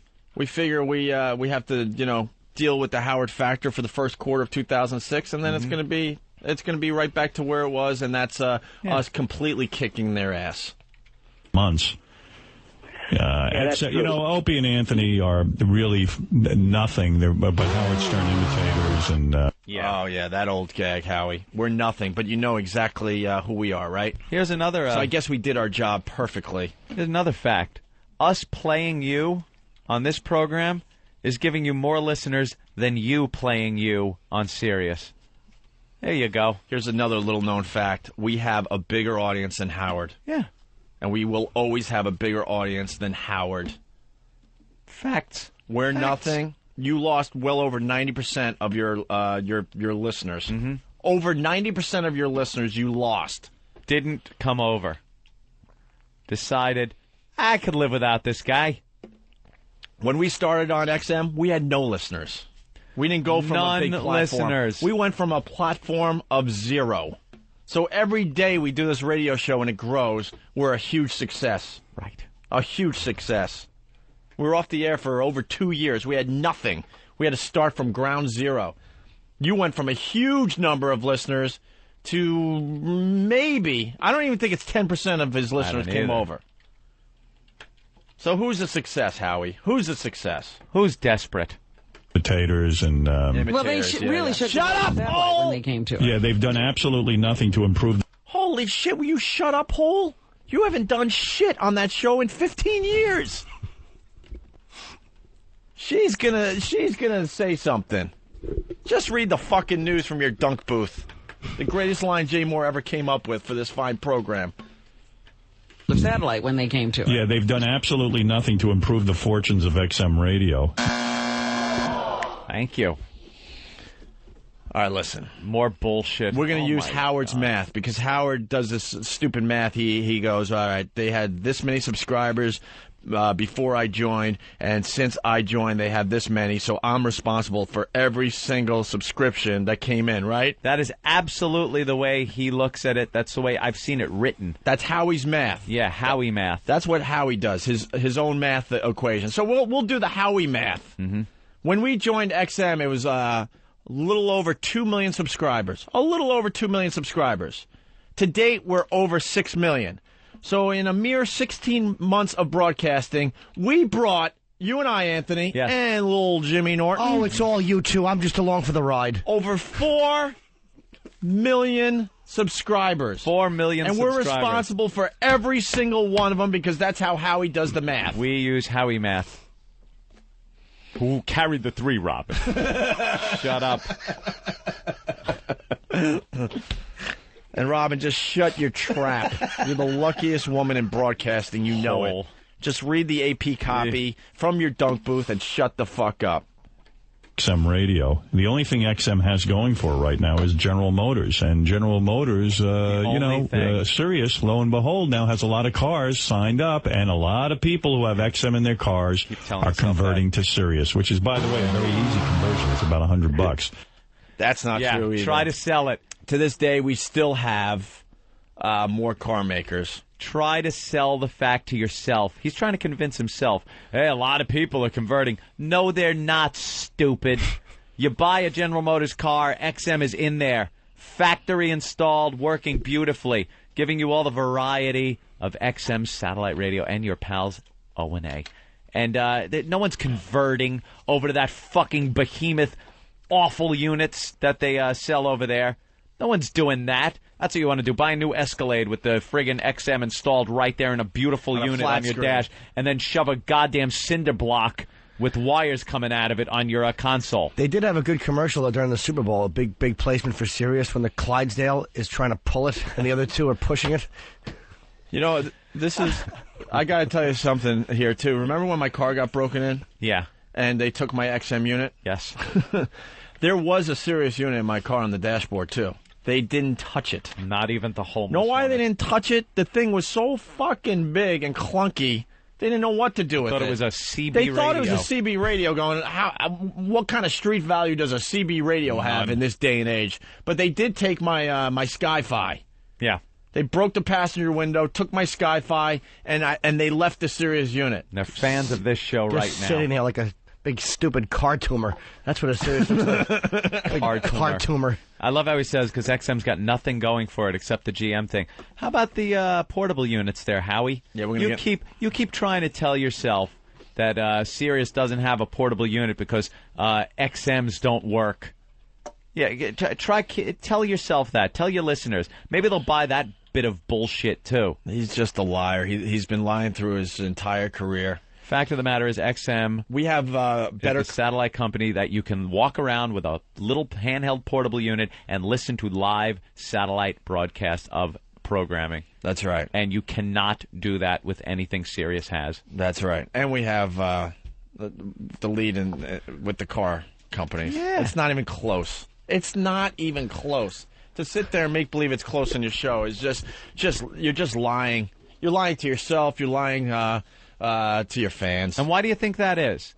Why does Howard think that XM has more? He'll never say it, but facts are facts. We got the better car deals. We do. More of them and the better car deals. Why do you think that is? Do you think it's just people walking in there and spinning a wheel or flipping a coin? These car companies did their research and looked at who was the better company. The company that would be there, and you'd still have programming coming out of the unit that's in your car in a few years because you didn't hemorrhage cash paying a fucking has-been. Conversion, it's about $100. Well, now that they have you too. So. But I mean, XM has got to be reeling. I mean, they wanted me to go to XM, but they weren't willing to really make a big financial commitment to. And we say bravo to that, you ass, because Sirius wanted us over there. It happens when you're on broadcast radio, you're a very high-profile show, and satellite approaches you. One company doesn't approach you, both do. And here's some honesty. Of course XM wanted Howard for the right price. For the right price they wanted you, Howie. Yep. But you went for the money, and that's what's going to kill you in the end. Because you didn't consider everything. You didn't consider the car deals. You didn't consider the technology. And that's what's going to kill you in the end. Congratulations on the great, payday you decided to go for. You decided to go for the money, and that's why you will rot and suffer in the end. Of course XM wanted you for the right price. They weren't going to just throw all their money at you and forget technology and forget other programming. Yeah. They weren't going to do it. I think $500 million could be better spent. And yes, of course they wanted you. But they have guys that figured out the numbers and said, yeah, it's worthwhile to the company if we pay this much, but it's not worth it if we have to pay that much. Yep. Of course. It was a simple business decision. You're not that great in XM's eyes. Financial commitment to me or a firm commitment. They wanted me to go there and be the paid help. And just the way Viacom made billions off of me, they wanted me to. Oh, poor Howard. Poor Howie, the paid help. Billions off. We know for a fact that Howard was making a minimum of $20 to $30 million a year for Infinity Broadcasting. Poor Howie. Wah, wah, wah. Poor Howie, the paid help. Wah, wah, wah. Fucking ass. I was I was the house nigger, Robin. Poor Howie. Yeah, we could all relate to you. Shut up, your fans don't even believe you anymore. The paid help. I swear to you, he was making $20 to $30 million a year for Infinity Broadcasting. That's paid help. Yeah. That means it's easy because this is how it works in radio. That means XM was easily going to offer him well more than $20 million a year. Yeah, that's paid help, Howie. You're talking to people that have 2-3 jobs to make a living, make ends meet out there. Wah, wah, wah. Paid help. Go fuck yourself. I'm a black ninja, motherfucker. The devil. Oh, God damn it. This guy just gets under my fucking skin. So congratulations on that, Howard. Congratulations. You're such a bullshit artist. And I think people are starting to figure that out finally. Finally. And that's why we go down this road. Because we'll be the ones to make sure everyone knows you're a fucking bullshit artist full of shit ass. Someone's got to call him out. And I saw you without your wig, and it was short gray hair. Because I believe every dream I have is real. Ooh. Wow. Just the way Viacom made billions off of me, they wanted me to go over there and thank them for it. And I was quite honest. I said, quite frankly, you guys got a lot of problems. And they said, well, what problem? Holy shit! XM has no problems compared to the little doggy company. What problems, Howard? Problems. We're about to hear what problems XM has. Problems. And they said, well, what problems do we have? I said, every time I speak with you, you've got to go back to your boardroom, your corporate board, and get approval on it. And that's stupid? Why? That's stupid because you're spending huge amounts of money. Why? That's bad business. Why? Who shelled out $500 million at Sirius? The janitor? Yeah, right. Who did you talk to? Yeah. Hey, can I work here? Yeah, $500 million. Don't tell the board. Call me crazy, but I think when one person makes all the decisions in a company, that's kind of scary. Yeah, a little bit. But when you have a board that you could go to and go, all right, look, guys, this is a huge decision. Let's think this through. Yeah, call us crazy. Call us crazy. Approval on everything. I'm not experiencing that with Sirius. They seem to make a decision and then get things done. Yeah, get things done. Paying Howard. That's all he really cares about getting done. No, it just showed the desperation of the company. They had no choice. You had them by the balls. You know it. They do make a decision, though. Like, once somebody said, look, I want to waste $27 million, and then somebody looked up at a TV screen and saw Martha Stewart, they went, aha. Decision made. Mm-hmm. They had no choice. You had them by the balls, and now you're making believe you're one happy family over there. You laughed at them and said, oh, look, we could just take them for everything they got. Well, they were like, ha, ha, ha, don't worry about it. They had a meeting in my apartment showing me why they're better, and they got this repeater and that repeater and all kind of bullshit. All kind of bullshit? You watch what those fucking repeaters do to your little company. Uh-huh. You watch what the repeaters will do to your company. Money well spent, repeaters, my friend. Something a little doggy company didn't think about when they started this whole fucking satellite radio thing. Which is why they're having such a problem with their handheld repeaters and units. all the other bullshit. Really? Repeaters and all the other bullshit. Really? Yeah. Yeah. Fucking liar. Fucking bullshit. Liar.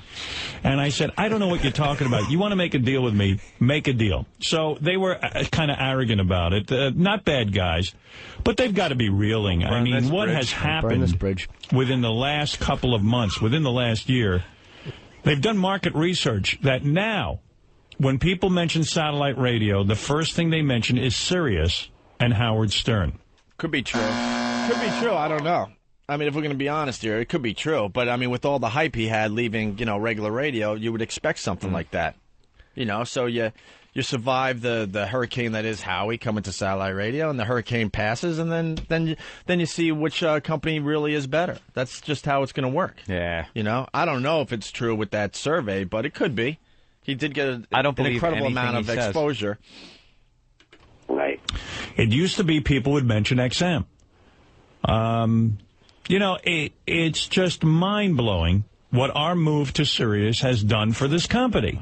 And quite frankly, it has been nothing short of extraordinary. So, I guess I'm a worthless piece of garbage. I'm talentless, but that's why XM shows up at every one of my events with little signs and holding them up and trying to get in on everything. Did you hear that, Pess?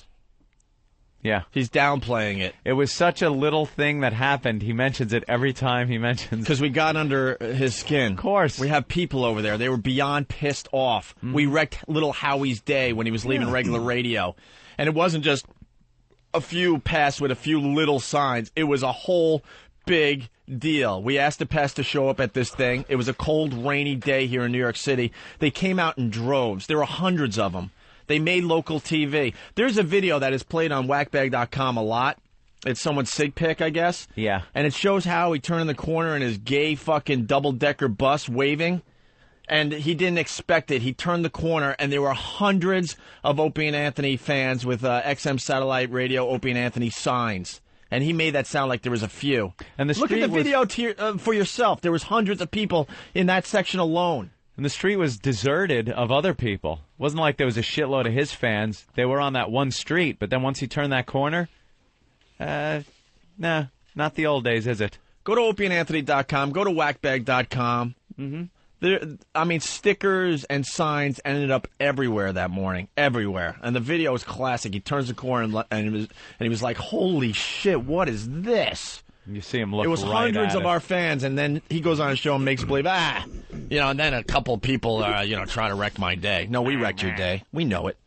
In on everything. It's ridiculous. It's this show is a juggernaut. This show has momentum. This show has been everything innovative in the radio industry, and now our channels are innovative. Our fans are being serviced in a way that no one else can do. And quite frankly, eventually now there will be one satellite company. One is going to have to dominate the market. And that's why he's not burning the bridge with XM, by the way. They're good people they're over good there. They're nice guys, because he doesn't have confidence in the company he signed with. He's hoping. Do you think that you guys have burned the bridge with Sirius? I don't think so. Business is business. Kidding. You fucking flame-throated. Business is business. If you learn anything in radio, it's that money talks.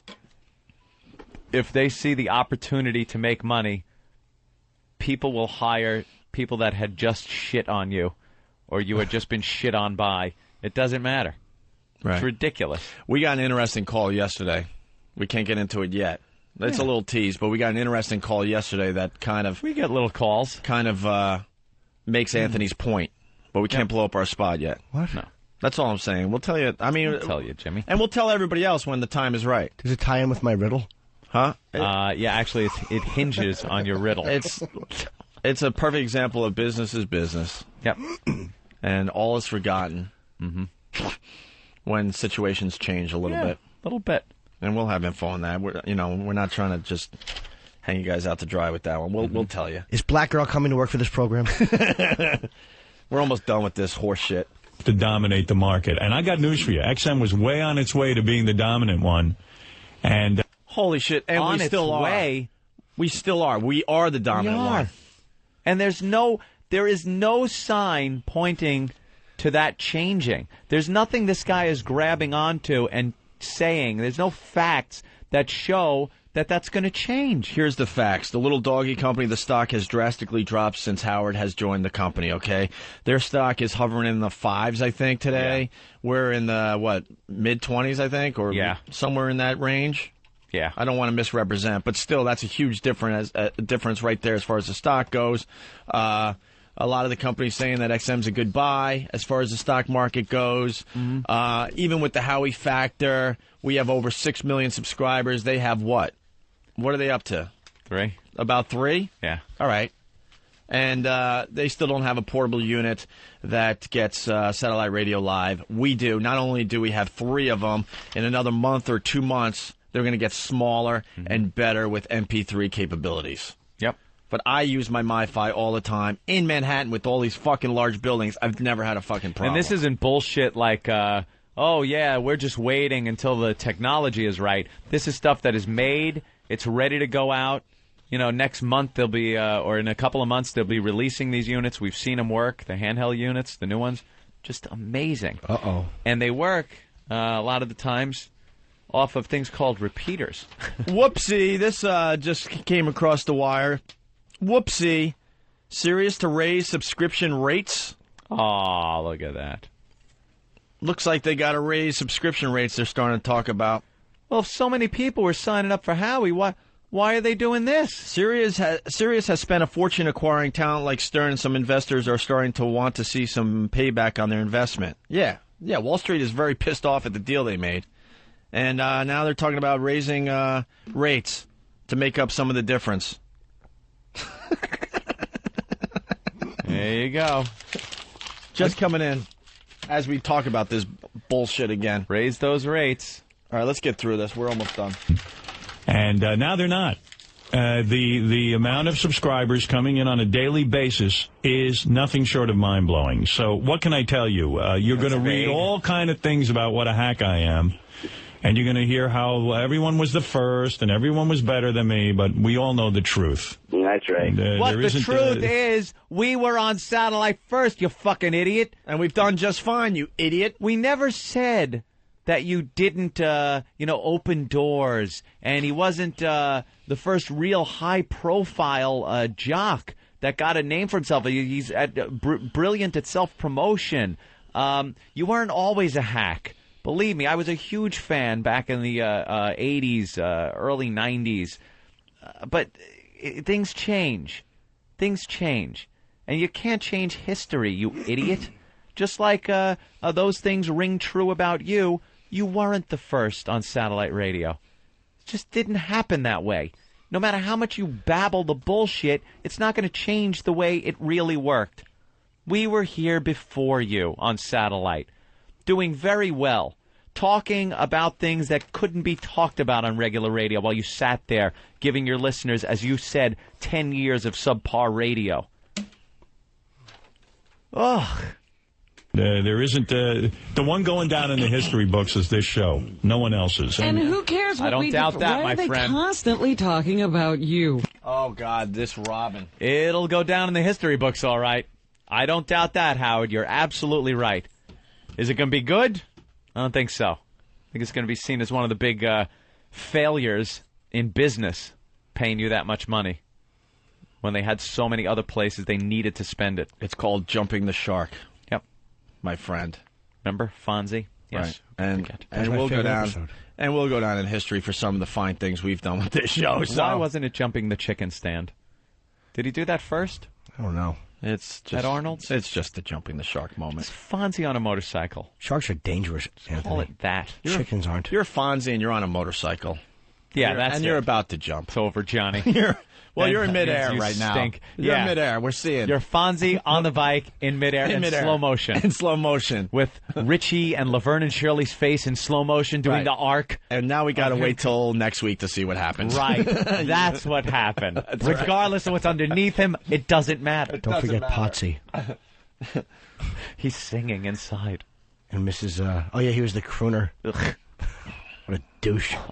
That's a real risk I'm taking as a performer. Potsy was a douche.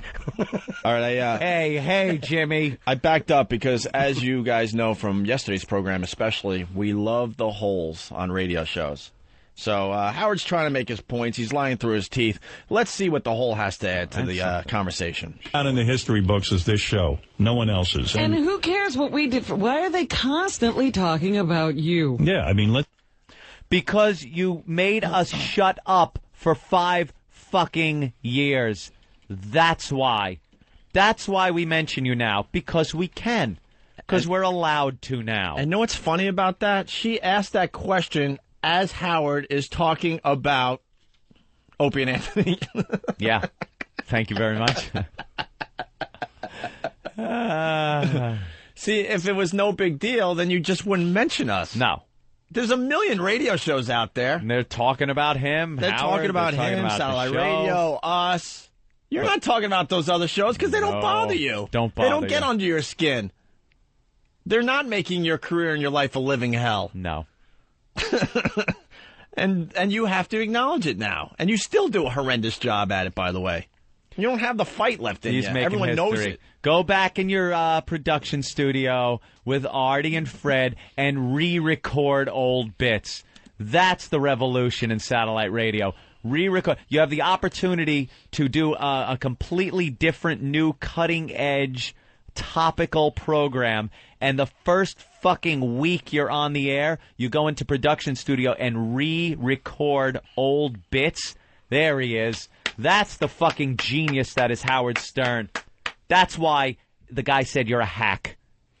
Yeah, I mean, let's face it. Everyone in the industry constantly talks about me.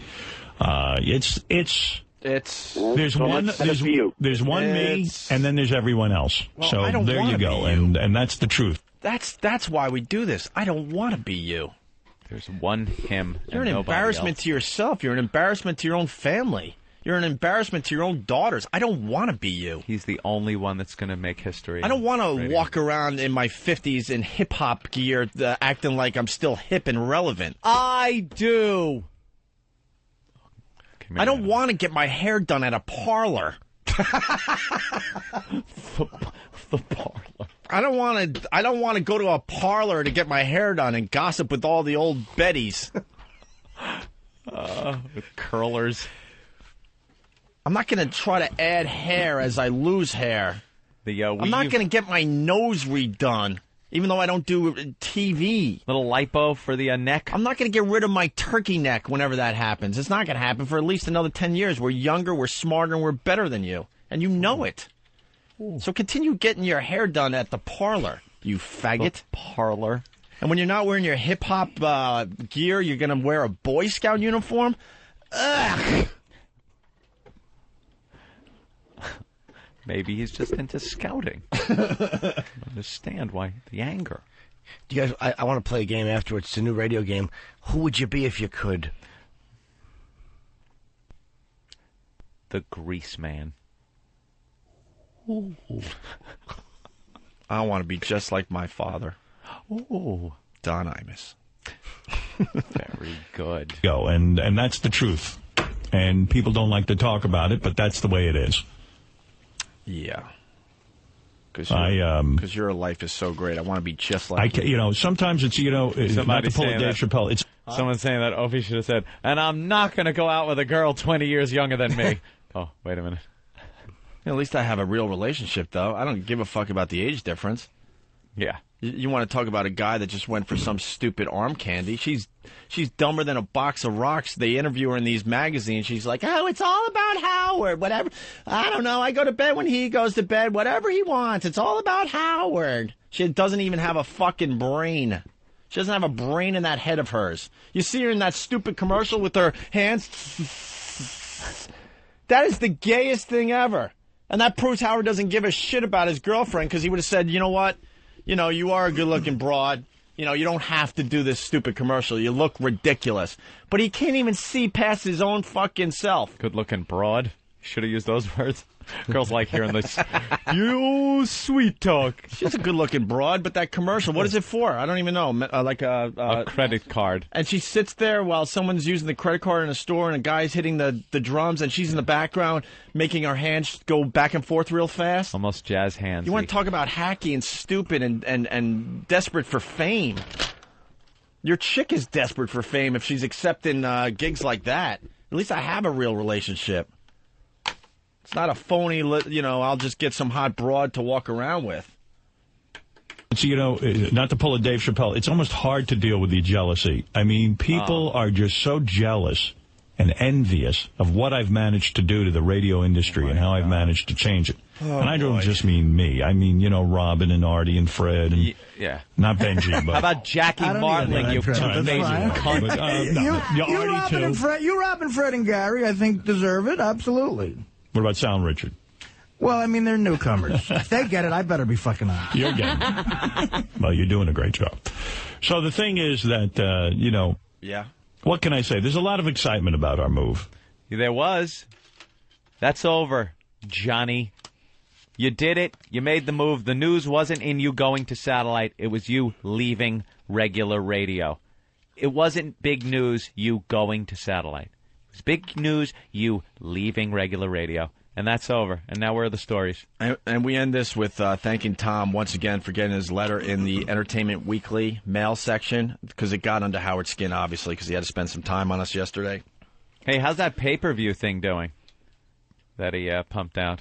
Isn't there some kind of TV thing that used to be for free on E? Yeah. That he's now charging money for?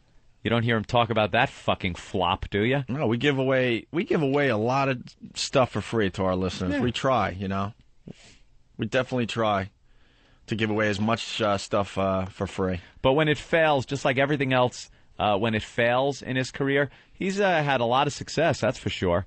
But there have been a share of failures. It's always, he gets on and says it's always been somebody else's fault. This happened. I decided to pull the plug. There's never been one thing that's failed because it was just a bad idea or done poorly. That pay-per-view for what you used to be able to get free on a shit cable channel. Right. Wow, what a great idea that is. So try to squeeze a few more bucks. Yeah. So we thank the Pest today, the O&A Pest. They're doing their jobs every single day, fighting battles we don't even know about, and every once in a while one pops up and is brought to our attention. So, Tom, thank you so much for the letter that you sent in to Entertainment Weekly. They printed it, and we greatly appreciate that. We definitely appreciate that. How come nobody asked me who I wanted to be? Who do you want to be, Jimmy? I don't want to tell you now. It's anticlimactic. Let's say hi to Moore Cox. Jay. Jay Moore Cox. Jay Moore Cox. Hysterical line yesterday.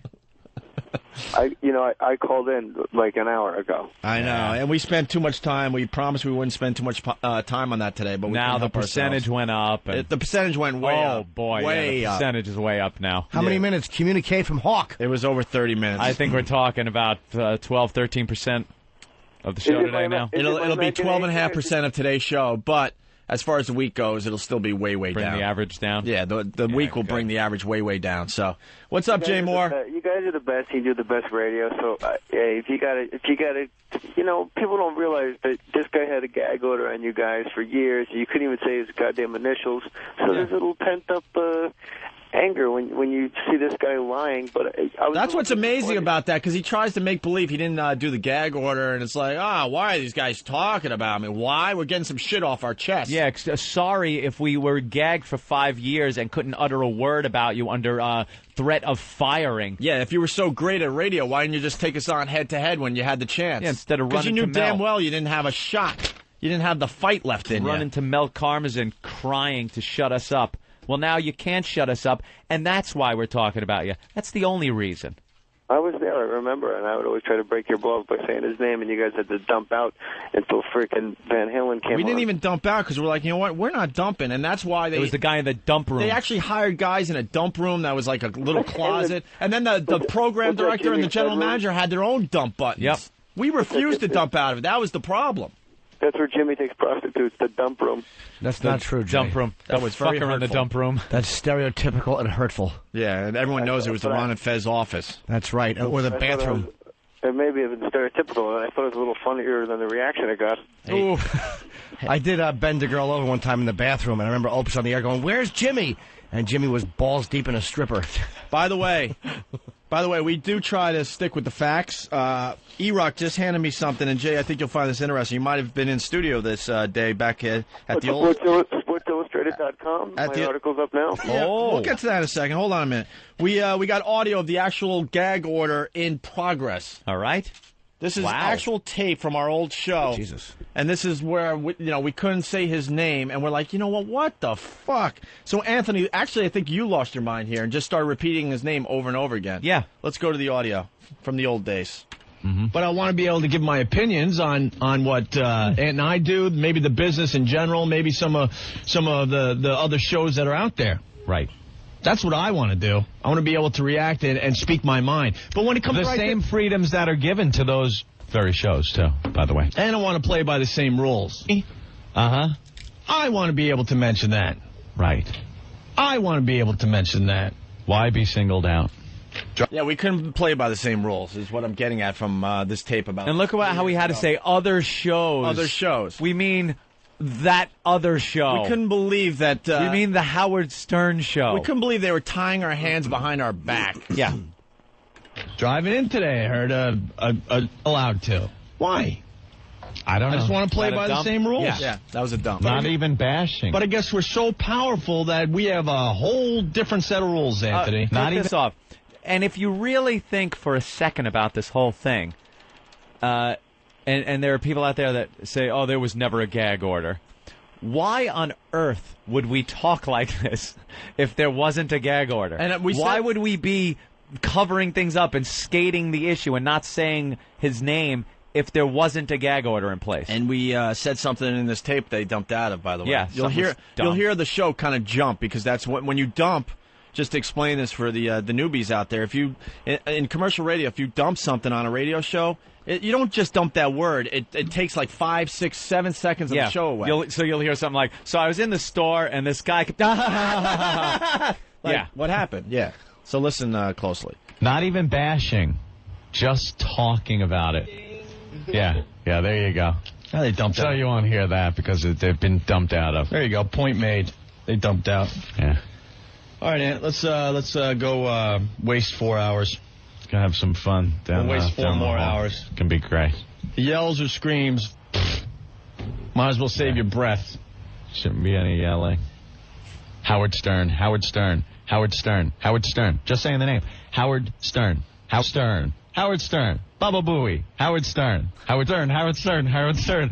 Howard Stern. Howard Stern. Howard Stern. Howard Stern. Don and Mike. Don and Mike. Don and Mike. Oh, yeah, Stern. Don and Mike. Opie and Anthony. Oh, that's us. Opie and Anthony. Howard Stern. Howard Stern. Stern. How's that stacking up? Can he dump out of it? This Howard Stern. Howard Stern. Are we on the air? Howard Stern. I don't know. Howard Stern. Howard Stern. I can't say it anymore. It's like a tongue twister. Howard Stern. Howard Stern. Howard Stern. Stern. Howard. Oh, okay. Good. Yeah. That made up for about a week. All right. We'll take a break. Don Imus. Oh. Stupid Ben that's laughing. funny. But you hear they're dumping. They ran out of dump. Then they ran out of dump, and all the Howard Sterns got through. That caused problems too back in the day. Anyway, it's all about Jay Moore. I'm sorry, Jay. Oh, I don't care. Jay Moore. More Jimmy,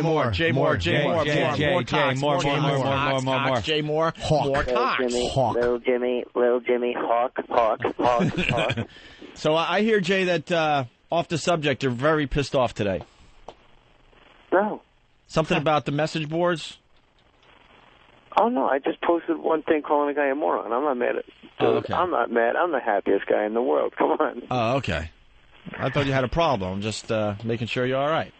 No, some guy called me a worm and said that she had a big fat ass. And I wrote, well, let her down easy about the big fat ass. You douchebag. You gotta love the message board people, huh? Yeah, he's like, I don't know, that's a big fat ass. Her ass is bigger. I don't know. I'm not mad at all. I called because I downloaded that Japanese chick getting shit on last night. Oh, yeah, that is harsh. You know, I thought I'd seen it all. Like, I've seen chicks, like, guzzle jizz from a horse's cock. Yep. When I was with Patrice in Brazil. I thought you were serious. Wow. Yeah, Reason. thought you were serious. Was it this clip?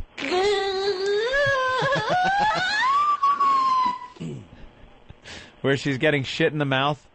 Yeah, and she fucking eats it, and she chews it, and swallows it, and acts like... And she looks into the camera, and I thought to myself, there might be, like, men with guns, like, going, no, you're going to eat shit, or else we're going to fucking chop your head off like a snuff film. But then she, like, she just goes back for more, like she can't take it. Yeah.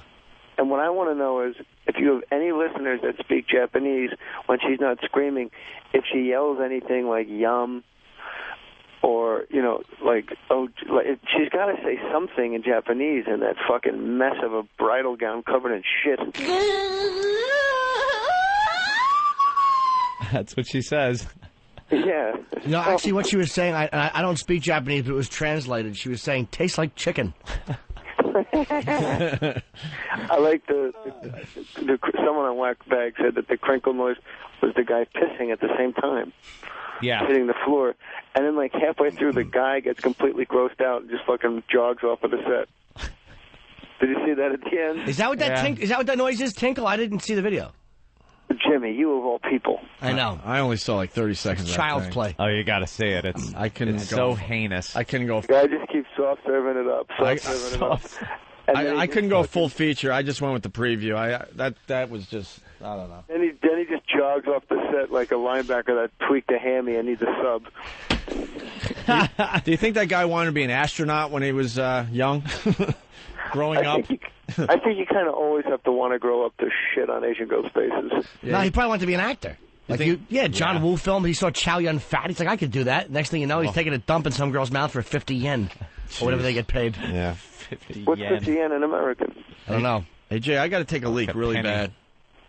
Go ahead. I just called I'm a plug whore. I got a column up on SportsIllustrated.com. Oh, what is it Sports about? Illustrated. Jay's columns, I read them, very funny.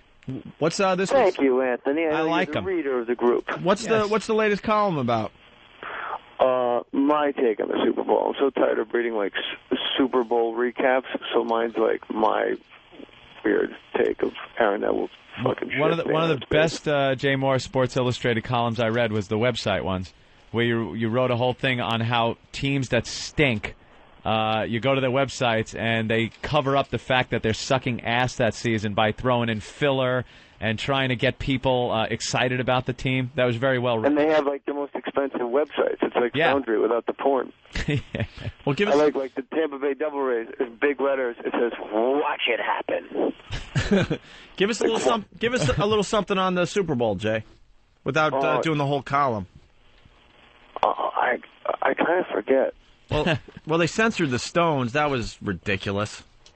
The Stones are all pissed off because they censored 2 of the songs. Yeah, they brought Mixed Mike down. They censored the Stones, saying, now I'm just one of your cocks, and then I sit with my son watching the same channel, and I'm watching commercials about erectile dysfunction 5 times a night. That's great. Yeah, that's what's so funny about America. None of this shit makes sense. Well, Mick said, I'm one of your cocks. What do they expect? No, but I once was one of your roosters. I was your main rooster, and I'm just one of your cocks. Oh. It's like actually a rooster. Yeah. Yeah, but it was a little too close. And then you make a dead man come. They gotta dump that. Why?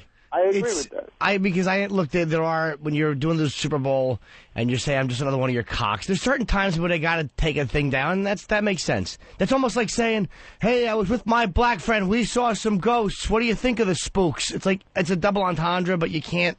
Certain things you just can't do. I'm not saying it's lovely, but it's the reality. Take that censorship strip off of your nose. No. But there's a reality to censorship. Anthony? Yes, Jay. These are all blogs that Jimmy wrote on my ex-wife's MySpace page, by the way. Oh, did you like that?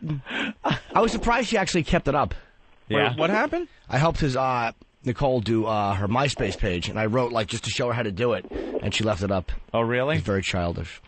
All right, Jay. So we'll go to Sports Illustrated and read your latest column there. Yeah, and I love you guys, and I get a lot of shit from whackbaggers about not calling in enough. And we all do. I just want you to know, 4:30 in the morning, I get up to take a nice deuce, and I go, you know what, I'm going to call these guys. Hey, actually, before you go, what do you think of the NHL scandal that's starting to break? I think it's great.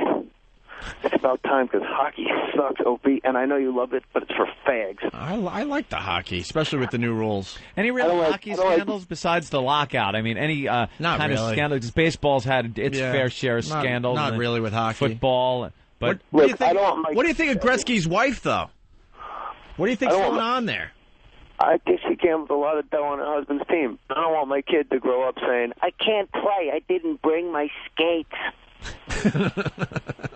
What kind of fucking sport is that? You got to get ice. You got to get water and then fucking freeze that's it. why the Canadians get water and freeze it. That's why the Canadians are, as good as they are. When you put it in those terms, it does sound like a very inconvenient game. It is kind of ridiculous. It's not like here's a ball, throw it. It's like wait, almost. Well, he drowned. It's not ready yet. But that's why all the Canadians play hockey. They got the frozen water all over the place. Yep.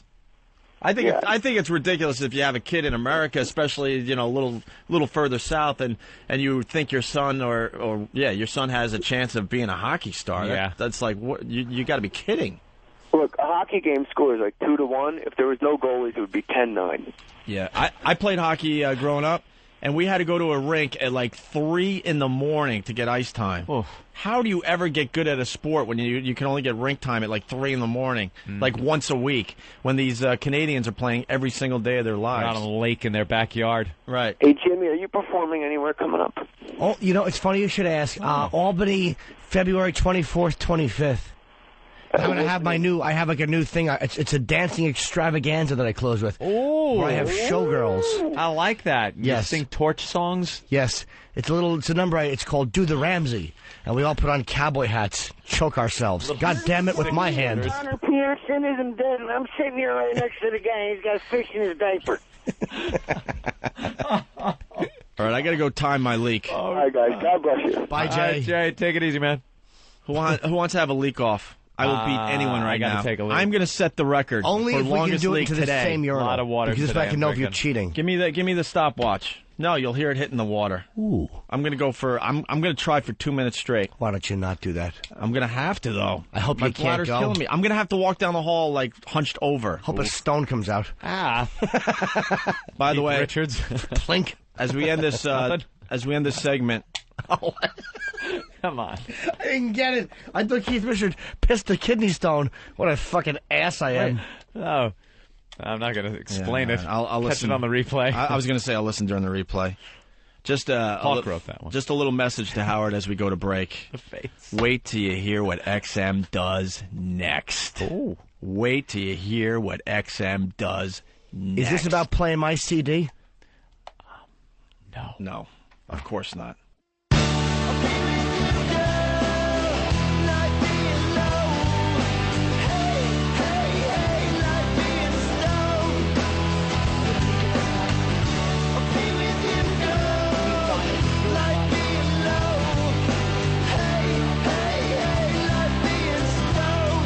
You're checking out the Opie and Anthony program on this fine Whip 'em Out Wednesday on XM Satellite Radio. If you don't have a WOW sticker, go to opieandanthony.com and we'll send some stickers out to you. Or you can make the homemade WOW signs if you're looking to see boobies on the highways, all right?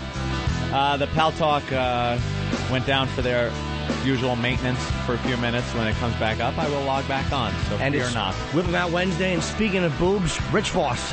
Ah! Hi, Rich. How nice are you? Segue. I can't tell you how happy I am to see Norton here, because I swore he was going to walk into that house on Dateline. I was just sitting there going, Norton's coming in Didn't there. a couple of the guys toward the end look like Jimmy? Like the one guy with the hat that came in, he was kind of blocking his face from the light. Yeah, That was coming out, I was like, oh my God, that looked like Jimmy. Jimmy just would have looked at it as another TV credit. That's funny. We got to get back to the Dateline Internet Predators Episode 3 audio, Love by the it. way. Oh. Really fast, I set the bar. The new contest, the league contest. Oh, this I challenge unbeatable. I challenge anyone around here to beat. Well, to take me on. I thought I had to take a real wicked piss when I went in there. I made it for 30 seconds, and Ope just kept going and going and going, and he's now got the benchmark. And I wasn't slowing down on purpose, by the way. No, I was just letting it go. I made it to 1 minute 56 seconds straight. A 1 minute 56 second long. That piss. is the record. The current record. When I'm pissing, I look at the bubbles going, if I just had $1,000 for each bubble that hits there, I could retire. And when I fill up the toilet with bubbles, it's just like a great... You know what's the best piss I said it yesterday? Hold on a minute. No. Drinking soap? Yeah, hold on. You can't What? just, quickly move on to the next. Yeah, your daydream dumb makes thought. me sick. I hope you're not trying out new material on Not our at show. all. This is a Do you think- very what do you think? powerful professional radio show. Do you think I would do... I don't do material. I'm just saying, I don't even do material when I work. Why would you wish that each bubble was... What? I don't know. It's just a daydream. But do you know what the second best piss is? And I thought of this yesterday. Second No. best. The one you go... First one's when you get up. The first one's when you get up. But after you, jack off, that piss that cleans out the last part of the jizz in you. Because it comes out like a hydra. Yeah, and it's got a little... Friggin' 20 heads on this thing. Yeah. It's got a little burn, and you don't have the clap. Yeah, It's great. that's just wonderful. Thank God we're on satellite radio. We can say whatever we want. Yeah.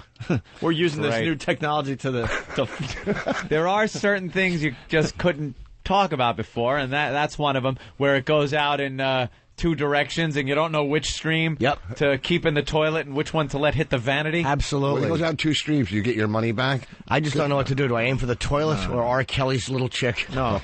You take your right hand and you just slap your penis really hard, and that'll open up everything, and it'll turn into one stream. Or just to discipline it.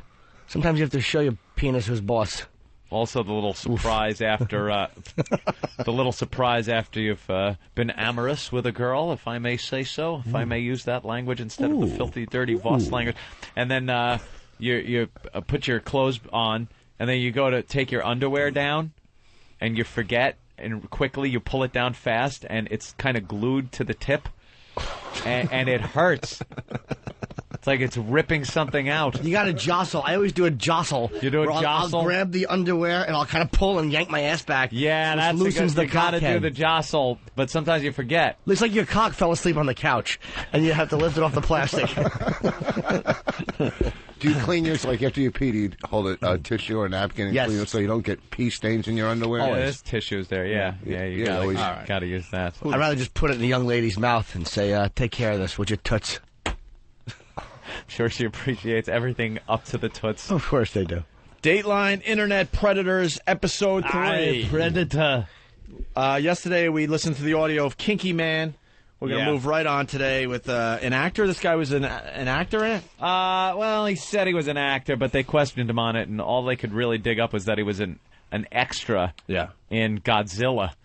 And they showed, like, they went to a clip of Godzilla, and I'm like, cool, we're going to get to see this guy. You just see Godzilla and, like, 1,000 people running. And do they have to circle which one he was? No, they couldn't even get that. They couldn't even get that much out. Why would they show a He goes, Godzilla clip? how did he go from being in a blockbuster motion picture They didn't say to that. yeah. And he was just kind of an extra. He was an basically. extra.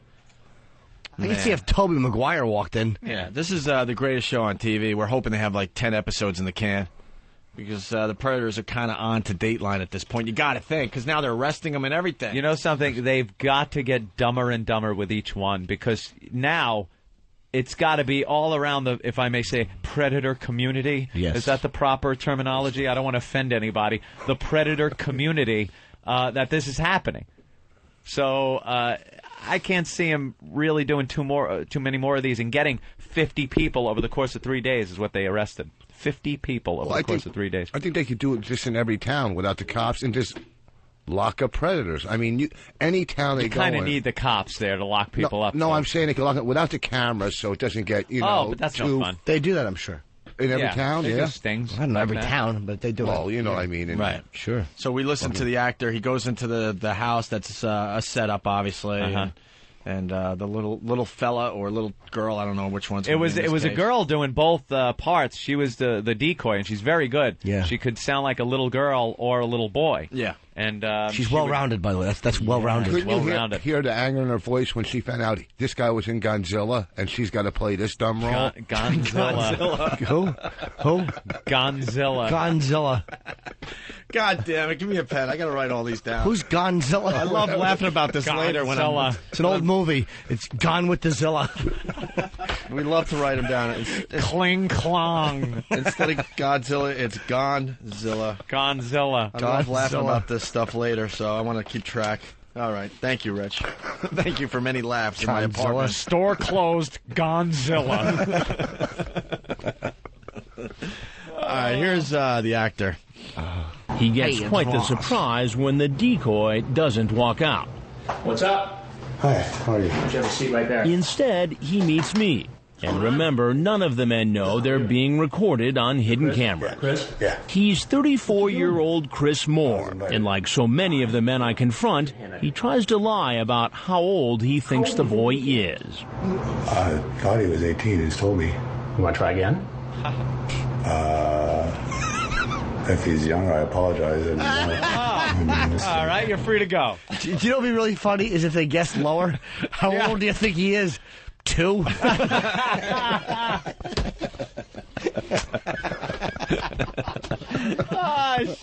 This is the greatest show on TV. It's unbelievable. I love it. Yeah, certainly. Now that we got the actor crying here, huh? What do you have to say for yourself? I'm ashamed. I don't know. I just wasn't thinking right, and I feel terrible. And this Wait. the first This time. is Opie meeting with E-Rock after the show. Or if you said, how do you feel? I wish you were younger. Well, can I still bang him? Yeah. When all this is done, do I still get that sex? That's why he's really crying. You mean I don't get the young ass? So terrible, and this was seriously the first time, and I knew I was taking a huge risk, and So you knew what you were doing was wrong. It becomes a tearful performance for an actor who says he's played many roles. I worked in background movies. He was in movies and television. And what do you do for movies and television? Background stand-in work. Last comic. Like as an actor? Yeah. I played Lenny Bruce once. What would I have seen you in? I've Never Been Kissed. Pearl Harbor. Godzilla. How did he get from being a stand-in on blockbuster movies to standing in our kitchen? Why did you do it then? Tell me what was going on in your mind. I don't know. You know how people will react when they see this. I mean, this does not look good. I know. You think? I try to do the right thing, but I'm weak. I'm so fucking weak. You hear that guy's crying. Every girl that leaves his house walks out with that same face crying. Mommy, what did I do? He's actually, he's a method actor, and he's working on a film called The Memory Repressor. He was in Pearl Harbor? Yeah, as an extra, I guess? An extra in Pearl Harbor. There were a million extras in that. I was the guy that was running away from the blast. I'm the guy who did this. And he throws his arms up and runs in a circle. I'm the guy that grabbed the little boy when the bomb went off. Yes, little Hawaiian child. Yes, little Hawaiian. And I hit him in my underpants. He said, like, how do you get into these movies? Like, how? He signed his name. That's how he got in. Yeah. All right. We move Well, you know on. what? It's funny. He's an extra, so I guess he's used to 5 and under. That's a good line. That's a good Oh, industry but it's line. so inside, yeah. That's a good industry line, man. Someone's driving right now. Yes, that Jim. He's an insider. Some guy in Hollywood Hills laughing and laughing. Da-da-da. And all of Alabama going, what the fuck? Oh, no. How about all of America? Except for 2 guys in La La Land, as I call it. I'm kidding, boys. Dateline Internet Predators, Episode 3. We meet biotech musician. And it doesn't look good for this next guy either. Does it He's look good for any of them? 56-year-old Stephen Coates, who goes by the screen name M4 Pixeline. He works in the biotech industry and is a songwriter on the side. He even has a website where he sells his work. A songwriter on the side. That's great. What songs does this guy work on? When I'm lying here in bed, I find it hard to believe that you're 7. She was just 9. You know what I mean. 3 candles. Thank you, Yoshi. Very similar to a Yoshi joke.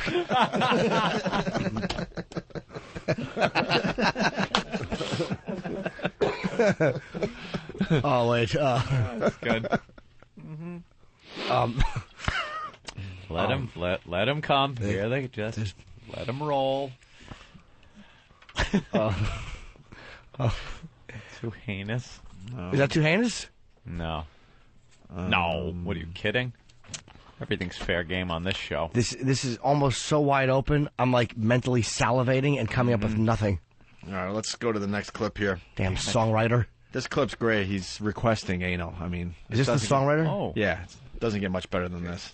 He goes on to explain to the girl he thinks is a 13-year-old virgin that they should have oral sex because intercourse is a big step. And he adds, sometimes people just do anal sex first. Sometimes he's just filling her mind with this.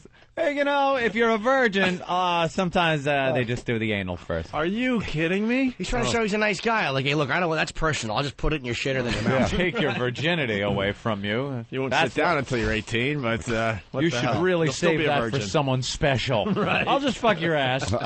I can't do anal, sir. All right, put this mud in your pussy. Everyone knows that's the wedding hole.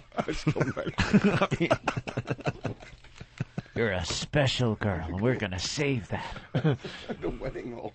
It's good, right? Thanks. Then you're still a virgin.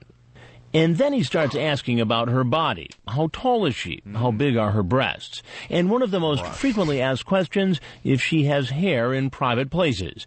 When the decoy says, not really, the 56-year-old says, that's terribly sexy. He raises a good point. Well, I just prefer to have been shaved as opposed to not having showed up yet. Oh. I want to fuck your ass. I want to fuck your ass. Oh, she's 3. Oh, she's 3. No.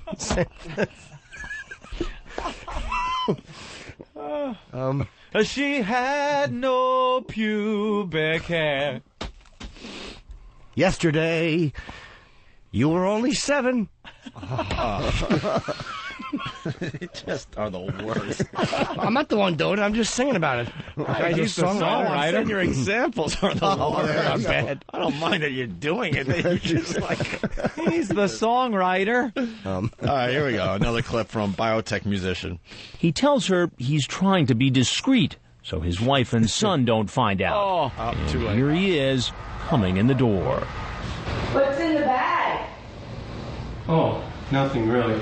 It appears our songwriter has brought along some of his own work, but he quickly realizes he won't be playing it for a child. Good evening. How are you? Oh, okay. Why don't you have a seat on the stool there, please? Yeah, I get the fucker first. Soon, we'll be singing a different tune. Singing a different tune. This reporter is the fucking worst. Smarmy. Oh, my God, should he be beaten? I hope he gets busted in a sting of some sort. Oh, would that be great? Let's go to... I'm walking in this house to find a 13-year-old. I'm going to scar you emotionally. Let's go to Dr. D. Dr. D. Well, I'm ass raping this girl in Jersey. Whoa, whoa, whoa. What Anthony's been? He's doing Springsteen. Girl, you'll be a woman in 15 years.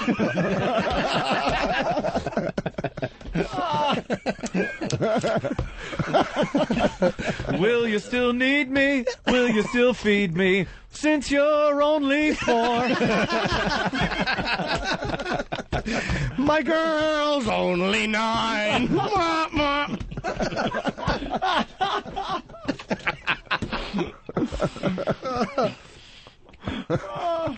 Let's get Anthony in Yonkers. Anthony!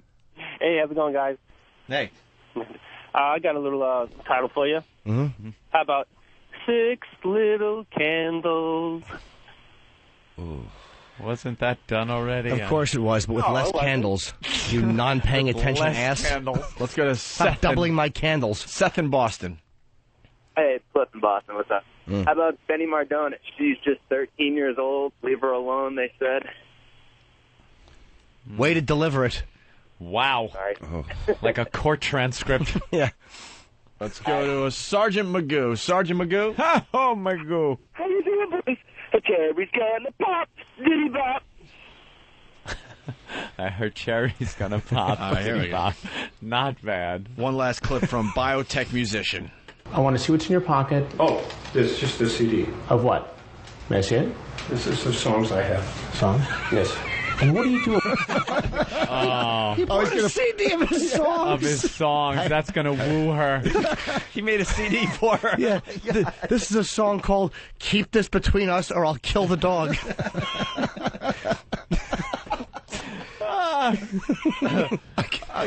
Mister, can you please play If I Don't Fuck It, I Won't Feed Tomorrow? Let's go to Jeff the trucker. Jeff? Yeah. She's only 2 or 3. Winner. Very good, Jeff. All right. And what are you doing here, Stephen? I was doing something that I shouldn't be. And what is that? Why don't you tell me? Writing Sir, songs. I just want to go, okay, please? What are I you just doing want to here go. trying to meet a girl who told you she was 13 years old, Stephen? I've never done such a thing, and I didn't want to do it. And Why did you do it then? Because I'm stupid. I'm How old? absolutely, utterly, completely stupid. Well, they called it puppy love, even though I'm 33. I can't believe Put your head down in your crib. Burp you over my shoulder. Ooh, it's raining kids. Hallelujah, it's raining kids. Puggle rapist. Puggle rapist. And by your 3-year-old, give her a cock to suck. All right. All right. That's got to get completely graphic. Yeah, we're trying to keep it right on the edge. Jesus. Let's go To all the girls I've loved to her for. Let's go to Will in Boston. Will? Hey, you don't even have to change the words. Love hurts. By Nazareth. All right. Want to move on to the next guy? How do none of these guys walk out with Lisa Peets in their hand to cover them, you know? Hey, delivery, and then...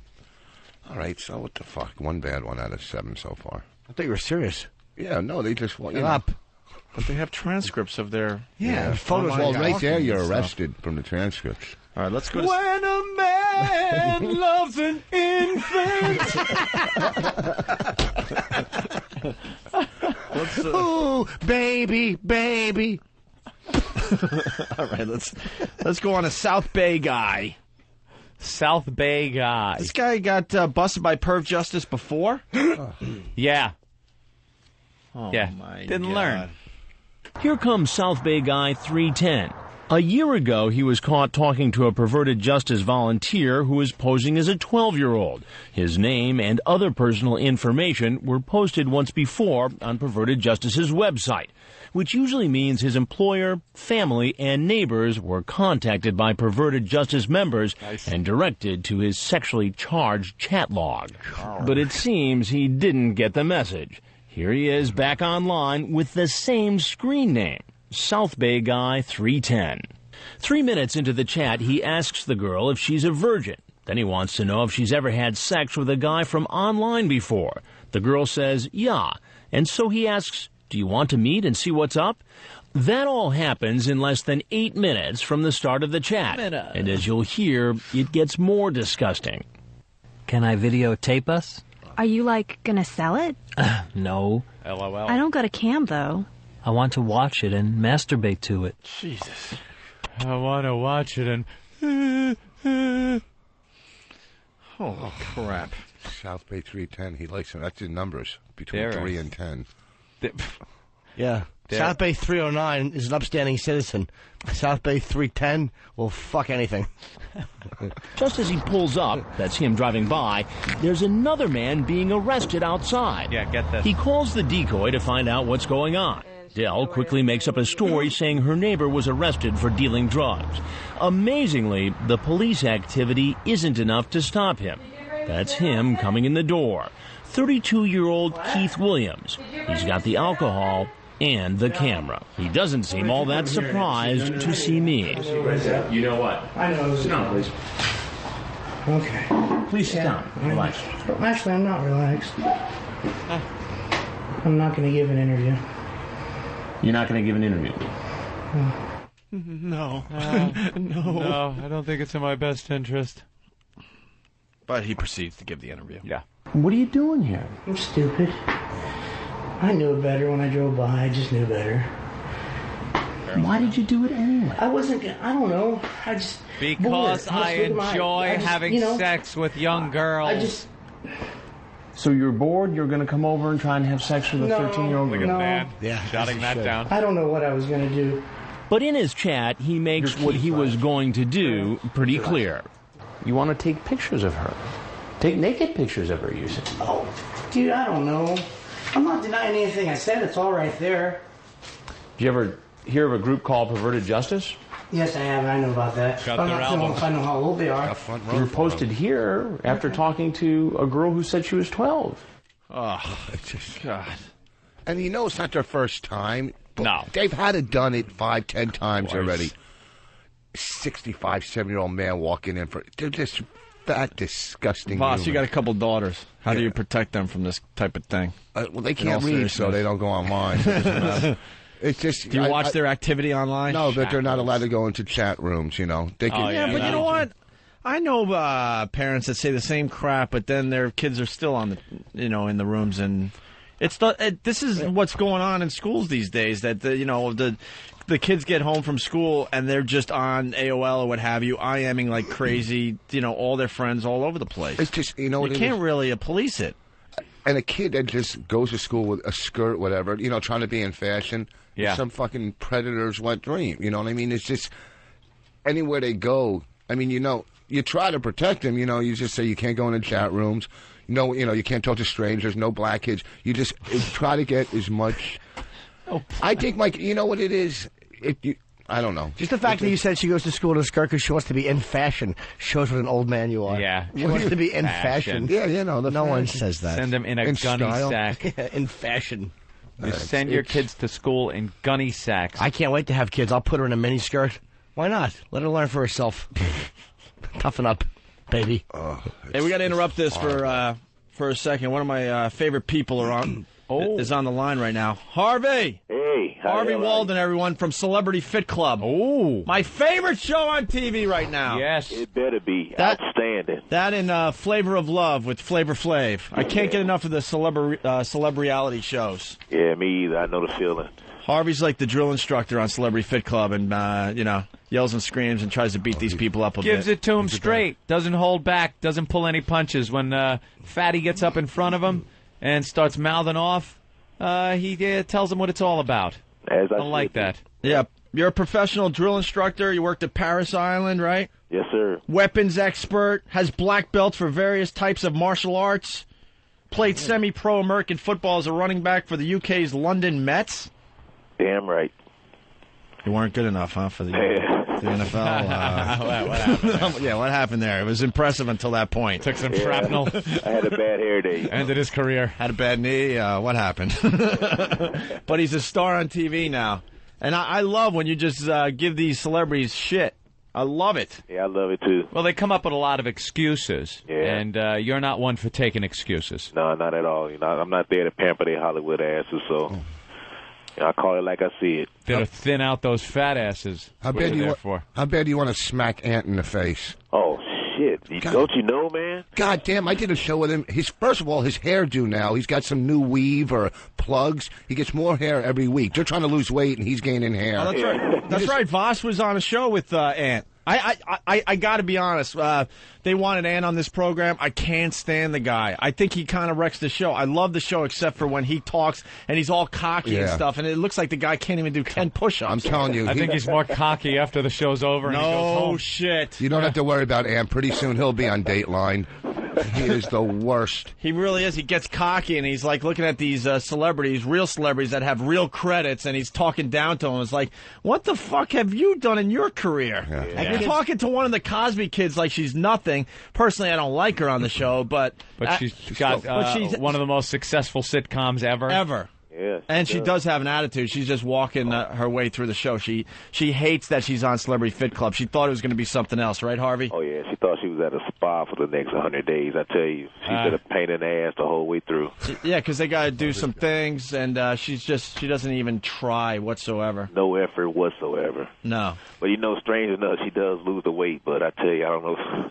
She must be freaking fasting every goddamn week or so. Yeah.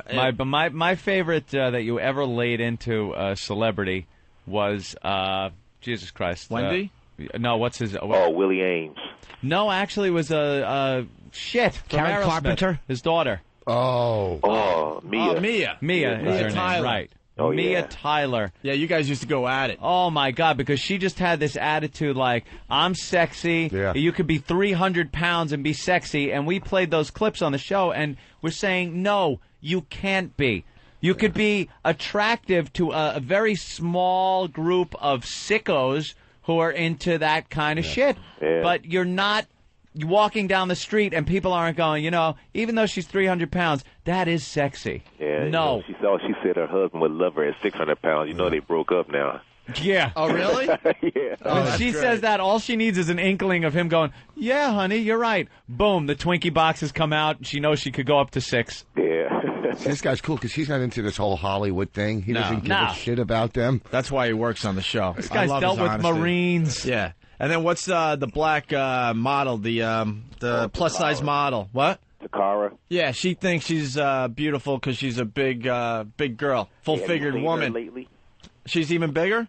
No, she's kept the weight off, and she's been like on the cover of a lot of magazines. Every time I still do a show over in London, so I fly through JFK every now and then. Yeah. And she is like on the cover of all these magazines, damn near freaking nude. So she kind of listened to you because during the show she's like, you know what, I don't really care. Maybe I'll lose 5 pounds during the show, but I like that I'm a full-figured model. I hate that full-figured word. You're a fatso. But the reality is she's a full-figured model at, what was she at the time, 22, 23 on the show? Oh, yeah, 23, yeah. And that's when you got to start paying attention because eventually the metabolism's going to slow down and you're going to be a big fat pig. Yep, damn right. Unless you change your ways. But it looks like she followed your advice. Oh, yeah. In fact, she's even lost some more weight. And I tell you, she looks freaking good. See, and look, she's I think she'll be nudes in another magazine. I think she was sexy, definitely. And now she's getting all kinds of work and offers. It just goes to show people they don't understand that if you lose the weight and get a little self-respect, you're going to get some work.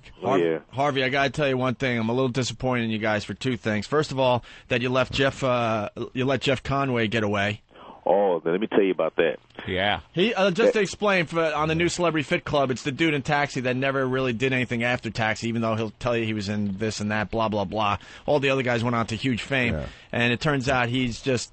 just has deep, deep troubles with drugs and everything else. He was on the show. He lasted, 3 weeks, and they had to throw him in rehab. He was such a mess. Oh, yeah. Now, I chased his ass after he ran out of the off the set to his dressing room, and they're lucky there was no cameras in there, because I tell you, one of the security guys had to break into the room and get between us. I was ready to rip his freaking head off. Yeah. Oh, yeah, so he didn't get away. He didn't get off easy, believe me. Yeah, and he actually said, when I was your age or something like that, or when I was in my prime, I could take you, Harvey. I was like, yeah right. Bring it on. Bring it on, baby. But it was kind of a bummer that you guys had to say goodbye to him, because he made great TV. Yeah, he did. And then he comes back later on, so. Oh, he does? Yeah, it's going to be pretty interesting. No, it's going to be the feel-good story, right? The feel-good piece. Actually, it won't be. I hope not, because that's what they usually do. Oh, look, he was a mess at the beginning of the show, but look what he's doing with his life now. Ugh, I hate that shit. I don't need that with my TV watching. Yeah, it could have been a feel-good story, but he fucked it up for himself. So. Oh, really? Yeah. Oh, that's good to hear. Very good to hear. Yeah. But these people. But hold on, just so they get rid of Jeff Conway, and they bring in one of the Gunner kids. Yeah. He needs to lose like 3 pounds. Like, what were you guys thinking? Hey, I had nothing to do with the casting, but all of a sudden they're like, all right, Jeff Conway's gone. He was a complete mess, a drug addict, all these personal problems. Like, it sucks they're losing Jeff Conway, but I'm sure they're going to find some other mess, whether it's a really fat person or something. What was it, Nelson? Gunnar Nelson. That's Gunnar right. Nelson. I'm sorry, one of the Nelson twins. And he comes walking out, and he's pretty much like, he needs to lose like 3 pounds and do a couple sit-ups. That's it. Yeah, he got a taste of reality though. He gave me a challenge, and I put him to the test. What kind of challenge is a Nelson going to give you? He said he wanted to go through Marine Corps boot camp. Oh, boy. So I think it should air this Sunday, either this Sunday or next Sunday. But I took him down there, and I gave him one-on-one. And I tell you what, he hit the wall. It's going to be a good episode. Does he still have the long blonde hair? Oh, no, I made him cut his hair. Nice. Yeah, I think they showed like a preview where they shave his head. Or something. Oh, yeah. It was repeats this last week, right? Oh, yeah, because of the Super Bowl. Okay. Did you make him choke himself? With your own hand. Do you love Arlie Army? Say again? Do you love Arlie Army? Oh yeah. In fact, when I was drill instructor of the quarter down at Paris Island one time, he came down and gave me an award. Yeah. Oh, really? Oh, wow. That's very cool. When Kelly, I hear he's a lunatic, but he's a fun guy to meet. We had him on the show once. Yeah. Yeah, awesome guy. Hey, and then the other mistake Celebrity Fit Club did, and this is why I need to work for VH1. You should have brought Wendy the Snapple Lady back for a third time. Oh, I love Wendy. She is such a mess. Yeah. You guys should at least do an update to show America that she not only didn't keep the weight off, that she's probably gained another 10 or 15. And she kills birds. I love the fact that she blamed her weight gain on, having a sister. Yeah. Having another child, and she didn't feel like she was the one. She goes all the way back to being 3 years old, and Mommy and Daddy brought home another kid, and that made her eat for her entire life. She ate the kid. That would have solved both problems. You ever really want to break character with one of them and just yell, "You fat pig," and smack them? He pretty much has done it. I know. But I mean, there's got to be one that gets Classic. really, like, to the point where you have a sincere rage and hatred for them. He did that with Mia. He's done it. It's sad. You see Gary Busey in tip-top shape in Lethal Weapon, and next thing you know, he's standing on a scale next to Biz Markie here going, what happened? Yeah. But they had to tell him to stop losing weight. He was so mental that he was like becoming anorexic. Yeah, he did. He took it overboard. I want to go on that show. You know, I weigh about, 160, 165. I want to go on that show and get down to like 120. Just be completely anorexic. And you guys compliment me on my weight loss every week. I like the way your shoulder blades are poking out. I lost another 7 pounds. I'm trying, sir. I'm trying. I want to see your heart beating through a suit jacket. Exactly. All right, old xylophone ribs, get up on the scale. See, SNL, that's the skit they need to do with Celebrity Fit Club. They could have a lot of fun, just a bunch of anorexic girls trying to lose weight. Yeah, and then the panelists, like you guys sitting there, just keep berating them on how fat they are. I can only see 3 ribs. What's wrong with you? Yeah. We're sick on this show, Harvey. I got to tell you. The great thing, though, man, is if you're working on this show, a bunch of fat chicks, if you ever need head, please. Oh, they're the most eager, aren't they? They're lovely. Yeah. Just love me. Yeah. Yeah, any surprises? And they're eating. Any surprises for the rest of the season? Yeah, we got a couple of them. the one with Gunner is going to be pretty good, and we bring Jeff back, and he screws it all up. He just blew his golden opportunity where he could have got back on the right track. It's going to be a good episode. Right, and the comedy writer guy, the blonde. Oh, Bruce, yeah, Bruce. Oh, yeah. Just making joke after joke. I think I know him, Bruce Valanche. He wrote for Tough Crowd. Yeah. Oh yeah, I do know him, right? He wrote. No, he writes for the Oscars all the time. Hollywood Square. He's a very good writer. He's got 2 squares on Hollywood Square. He's just joking his way through the whole show. Yeah, that's his mask. He actually does well in the end when we go back to the football field, the decathlon. So it's going to be good. And actually, he does something else along the season. I took him down to the base and have him climb a bunch of cargo nets and stuff. I thought you meant when he did something good that he dropped to the floor with a heart attack or something. Because you're working pretty hard there, Harvey. Any talk of number 4, Celebrity Fit Club? Oh yeah, we're casting right now as we speak. Any? Can you let on to who might be on that show? I actually believe now. I don't know yet because I'm filming the London show right now. So wait, there's a London version of this? Yeah, that's where we started. We started over in London when I was stationed over there with the Marines. We rip off a lot of the shows from England, man. Well, he's an American, so it's our show. Say again? You're an American, so it's our show. Which one? No, Anthony's saying we steal shows from England, but I'm saying you're an American, so it's America's show. That's right. Oh, yeah. Puts the American flag in the show. And How long you been in the Corps? 22 years. Wow. Yeah, and the nerve of me to try to talk to him. The nerve of me to try to talk to you man to man and say Corps. The Corps. Give him an hoorah. Yeah, I'm surprised you said that, though. I know my father's an ex-Marine, but this is the nerve of me to try to act like just 2 men talking no military. such thing as ex-Marines, Jimmy. Yeah, former Marine. Once Marine, always. Former Marine. All right, And he's talking to you as he has a breathe right strip on his nose. Yeah. I have a stuffy nose, sir. Hey, Kelly LeBrock, thumbs up or down? Oh, all up. All the way up, right? Oh, yeah. Even when she was fat at the beginning of the show. Oh, yeah. Yeah, she was a stud all the way through. She was on, what show was she on recently? Tyra or something, and they show how much weight she ended up losing. She's, like, ripped now. Oh, yeah. Yeah. That's cool. Good. We did a 5K at the end. Me, her, and my son, we ran a 5K, and she did really good. Yeah. Yeah, she's still sexy. Yeah, she is. Gorgeous. All right, Harvey. Well, Harvey, we're loving the show. Hey, thanks. Continued success. Anything we're plugging today? Oh, hell yeah. How about that website of mine? HarveyWalden.com. Naked pictures? Hey, I can make it happen if you want. No, it's okay. I guess it's workout stuff. Yeah, we got the DVD out there. We got all kind of motivational T-shirts and coffee mugs. You name it, we got it out there. All right. Okay, buddy. Thank you. It's Harvey Walden. Guys, for Semper Fi. Hoorah. Harvey Walden, what, the 3rd, 4th, 5th? What is it? On the 4th. Wow. There you go. All right, Harvey. Thank you so much. Thanks, man. Hey, thanks for having me. It's Celebrity Fit Club. It's on VH1 every weekend. It's on every day, actually. But he's still in the Marine Corps, right? I don't know. Seems like a cool guy, huh? Yeah. What a fucking He's a tough guy. Yeah. He disliked Ann, too, so he was okay in my book. The second we really went, ugh. Just that he didn't try to pull punches and go, well, I shouldn't say that. He's like, he didn't give a shit. He's That's an ass. great. Fucking martial artist, military DI. He's just got no time for dreck. We all know that Marines don't like those people. Of course they don't. A bunch of Hollywood fat fags. He loves attacking these people, I'm no sure. hesitation with those guys. Like, you ask him the question, bam, it gets answered. You like this guy? No. Yeah. This guy, fat. This chick, bitch, fat ass. That's how it is. No, you hesitate, it could translate into you getting shot. I'll tell you, that Kirstie Alley really holds my interest. Ooh. He started off the interview going friggin'. Like 3 minutes with you guys. Next, he's like, fuck shit, fuck yeah. Talking like a Marine. Yeah. But Voss, you did raise a good point, though, about how that's someone's mask. That was insightful. Yeah. It was wonderful. You like that? I got Yeah, no, we really did. It was good. It was deep. I just wish they would bring Wendy the Snapple Lady back every time. She continues to not lose weight. They had her on 2 shows. Well, she cried about a bird, too, not only a baby, the bird. And then just have her keep getting on that scale until one day she just has a complete nervous breakdown in front of everybody and just says, look, I can't lose weight. I'm a fatty. How much weight did I lose? And I'll always be fat. What? I'm tempted to go on that. I mean, I'm not a celebrity, but I'd still like to do it. I have to lose you like are. 15 pounds. They had Ralphie May on. Just find a show called Fat Club.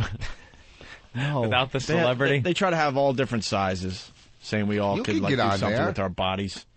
Yeah, you could easily get on there. Well, I don't know, but easily. They Some of might them look at me like I don't qualify. Some of them lose up to 40 pounds. What's his name? Bam's father holds the record. Patrice turned it down. Huh? Oh, yeah? Phil? Patrice turned it down? Yeah, they offered it to Patrice. He turned it down. To host it, right? Not to host it. No. Oh, he would have been a great host. No, instead of that fake shit from Anthony. No, they fucking or Ant. He's Ant. Oh, please. What are you pals with him? You call him by Anthony now? Huh? You and Ant? No, was. They wanted him on the show. I'm like, I can't stomach the guy, even to just rip into him. I just hate watching him. He's on loud, TV. right? Yeah, he's just, I don't know what it is. And it's all just that fag thing. I mean, ow! Please. Mario Cantone should have a bitch fight over material, over their act. Mario. Super fag. At least Mario writes his own stuff. Shut up. Yeah. What do you mean, shut up? Ant's a fucking thief. He was Rogan called him out right on TV. I fucking love Rogan. Rogan doesn't call out anybody. Rogan calls anybody out. He said, you're a fucking thief and a hack. Then Buddy Hackett jumps in and shut up. He's a thief and a hack. And Rogan called him out. And then fucking Last Comic put him on the next year. Just... What are you going to do, confront Rogan? Yeah, Punch really. that Cro-Magnon head? Really? I was behind Rogan. What are you kidding me? Everybody Of course you were behind him. You should be kneeling in front of him, you fucking sissy. I was wow, real brave behind Joe Rogan. Gotta get 4 punches and 3 kicks into your head. He looks like the know fucking BC cartoon. He would just grab your head and fuck your mouth without missing a beat. Just in case the 100 guys he's taking on, one gets through, you're there to help him out. I was behind. I backed you're him real up. brave. Really? You backed him up? You backed up a fucking multi-degree black belt in trashing Ant. What a man's man you are. You and Harvey should talk about fighting. You're a pink ninja. You fight for the pink team. He's on fire today. Shut up. Ninja. I don't need you to comment about He doesn't need you to. The boss doesn't need you to comment. No, I don't. Oh, you'll take a compliment from anybody. Stop spinning when you talk. Eli from Brooklyn. Hey, guys, do you notice how this Dateline host sounds like Casey Kasem doing song requests? He's the worst, dude. Yeah, it's that put on. Yeah. Our next predator from Bakersfield is requesting anal sex from a 16-year-old. Yeah, taking requests and everything. Long-distance dedication. He writes, Dear Casey, I love 13-year-old ass. It's a song called Who Spilled Cranberry Juice in the Back of My Undershorts. Well, here it is for you, Bob. Bloody bottom. All right, Eli. Thanks, guys. Good job. Let's go back to the Dateline Internet Predators Episode 3 audio. We're in the middle of listening to South Bay Guy. When we left him, where were we at? I assume he wants to fuck a kid. Well, there you go. And he's seen, he was busted by Perverted Justice before, and he admits in this clip that he even has seen the Dateline special before. Oh, so as soon as that guy walked out, he's like, uh-oh. Yeah. I think he also just said that the cops were outside right when he was pulling up. Did that just happen? Yeah. He's the guy that saw cops busting the guy before him and still went in the house because the decoy said, oh, no, that's my neighbor. Because he was so worked up. Into a he didn't want to believe that this was a setup. He was so worked up in his head in a lather. A lather? I need that cock. What would have happened if I wasn't here, Keith? You show up with booze. Well, I'd be fucking the girl that I was chatting with. You fucking cock block? Yeah. If I hadn't cock blocked you. Guy really is awful. What would have happened if I wasn't here, Keith? You show up with booze. What else you got? And that's all this booze. So you got booze. You know, I don't know. You're going to booze up a 13-year-old girl. You can hammer me all you want. I'm telling you, I'm wrong. You got to listen to me. I'm wrong. This guy's great. Bottom line, I'm wrong. It's not your first time down this road. Lawyers are cringing right now. Do you ever watch Dateline NBC? I've seen that episode, actually, and that's why I don't prefer to be on camera. Oh, yeah, okay. Well, we'll adhere to your wishes. Sure, why not? By shoving 3 of them in your face right now. You saw the earlier episode. Yes, I did. So let me get this straight. You saw our earlier story. Right. You drove by this house and saw police out front. Yeah. Yet you walked in here anyway. Bored. Like I told you. Bored? Bored. Go to a movie. Whatever you'd like I'm to say. bored of not having sex with children. But obviously you can't keep it here. You're free to go whenever you want. God, it's Jordan Jim. I don't know. I need a hobby. Yeah, right. Come here, kid. Maybe he meant I want a girl with a shape like a board. I got to hear that again. He's bored. I'm bored. Bored? Yes. Bored? Whatever you'd like to say. we'd love to hear it. But obviously we can't keep it here, and you're free to go whenever you Am I? want. Absolutely. Well, what I'm going to tell you is that I'm never going to do this again on everything I love in life. I'm going to go home. I'm going to get rid of my computer. But you came here. I understand that. You but walked it's in the wrong. door, you talked to the girl. I didn't. Okay. How's he going to get rid of his computer, by the way, one of these guys? Yeah, believe me, He's the gonna make a police deal will with- take care of the computer. He's going to make a deal with NASA and get it on the next space shuttle mission. Going to get rid of it. You know, be really. Do you have a vat of computer-dissolving acid? Right. I'm never going to do this again. Yeah, in prison, throw we're it going to be into on a the other volcano. end. They're all getting fucking reamed in prison now. It'll be funny if as he's leaving, he goes, by the way, is she here? Yeah. Can I at least get a look at her? Can I just say hi? Let's go to Dan in Sacramento. Dan. Yeah. Hey. Yeah. Hey. Hey. Dan. Yeah. Hey, boys. I wanted to ask Opie if, Right. when he went to go meet his girlfriend for the first time, was he afraid he'd bump into a Dateline reporter? All right, easy. The first time we went over the house. Hi, Opie. Well, this is a popular radio show host, Greg Opie Hughes. Opie, what were you thinking when you came here? Easy. I just. All right, here we go. I didn't. Well, I didn't. Okay. I don't know what I can. What would happen? But you gotta want something to risk. Holy shit, great observation. I had to stop the tape. Listen to this. Corinne in Jersey. Corinne, what's up? I just wanted to say the guy talking right now sounds just like Bob Kelly. Oh, listen to this. Yeah, She's listen. so right. Hold on, I got to go backwards a little bit here. Give it a little time. Hold on. Let's see if Corinne's Just wanted right. to hold my hand. Hold my rattle. Is that I'm never going to do this again on everything I love in life. I'm going to go home. I'm going to get rid of my computer. But you came here. I understand that. You but walked it's in the wrong. door, you I talked know. to the I didn't. girl. Well, I didn't. Okay. I don't know what I can. What would happen? But you gotta want something to risk coming in here after seeing police officers. I just thought she might have been sure about something next door. I was like, yeah, I don't know. Maybe it's. Honestly, I don't know. Now, when I walk out here, am I going to be arrested? That's not up to me. It's up to the 15 cops outside, right, waiting to arrest you. It depends how fast you can run, son. Yeah. Which way are you going to go? Right. I would talk for as long as possible in that kitchen. Yeah. Can I get a Diet Coke, maybe? Well, wait till the statute of limitations runs out. 7 years we've been talking? We got Pete Townsend on the line from Great Britain. Pete. All right, mate. If he's going to throw that computer away, I'll like it. You know, forget about the rough boys there, mate.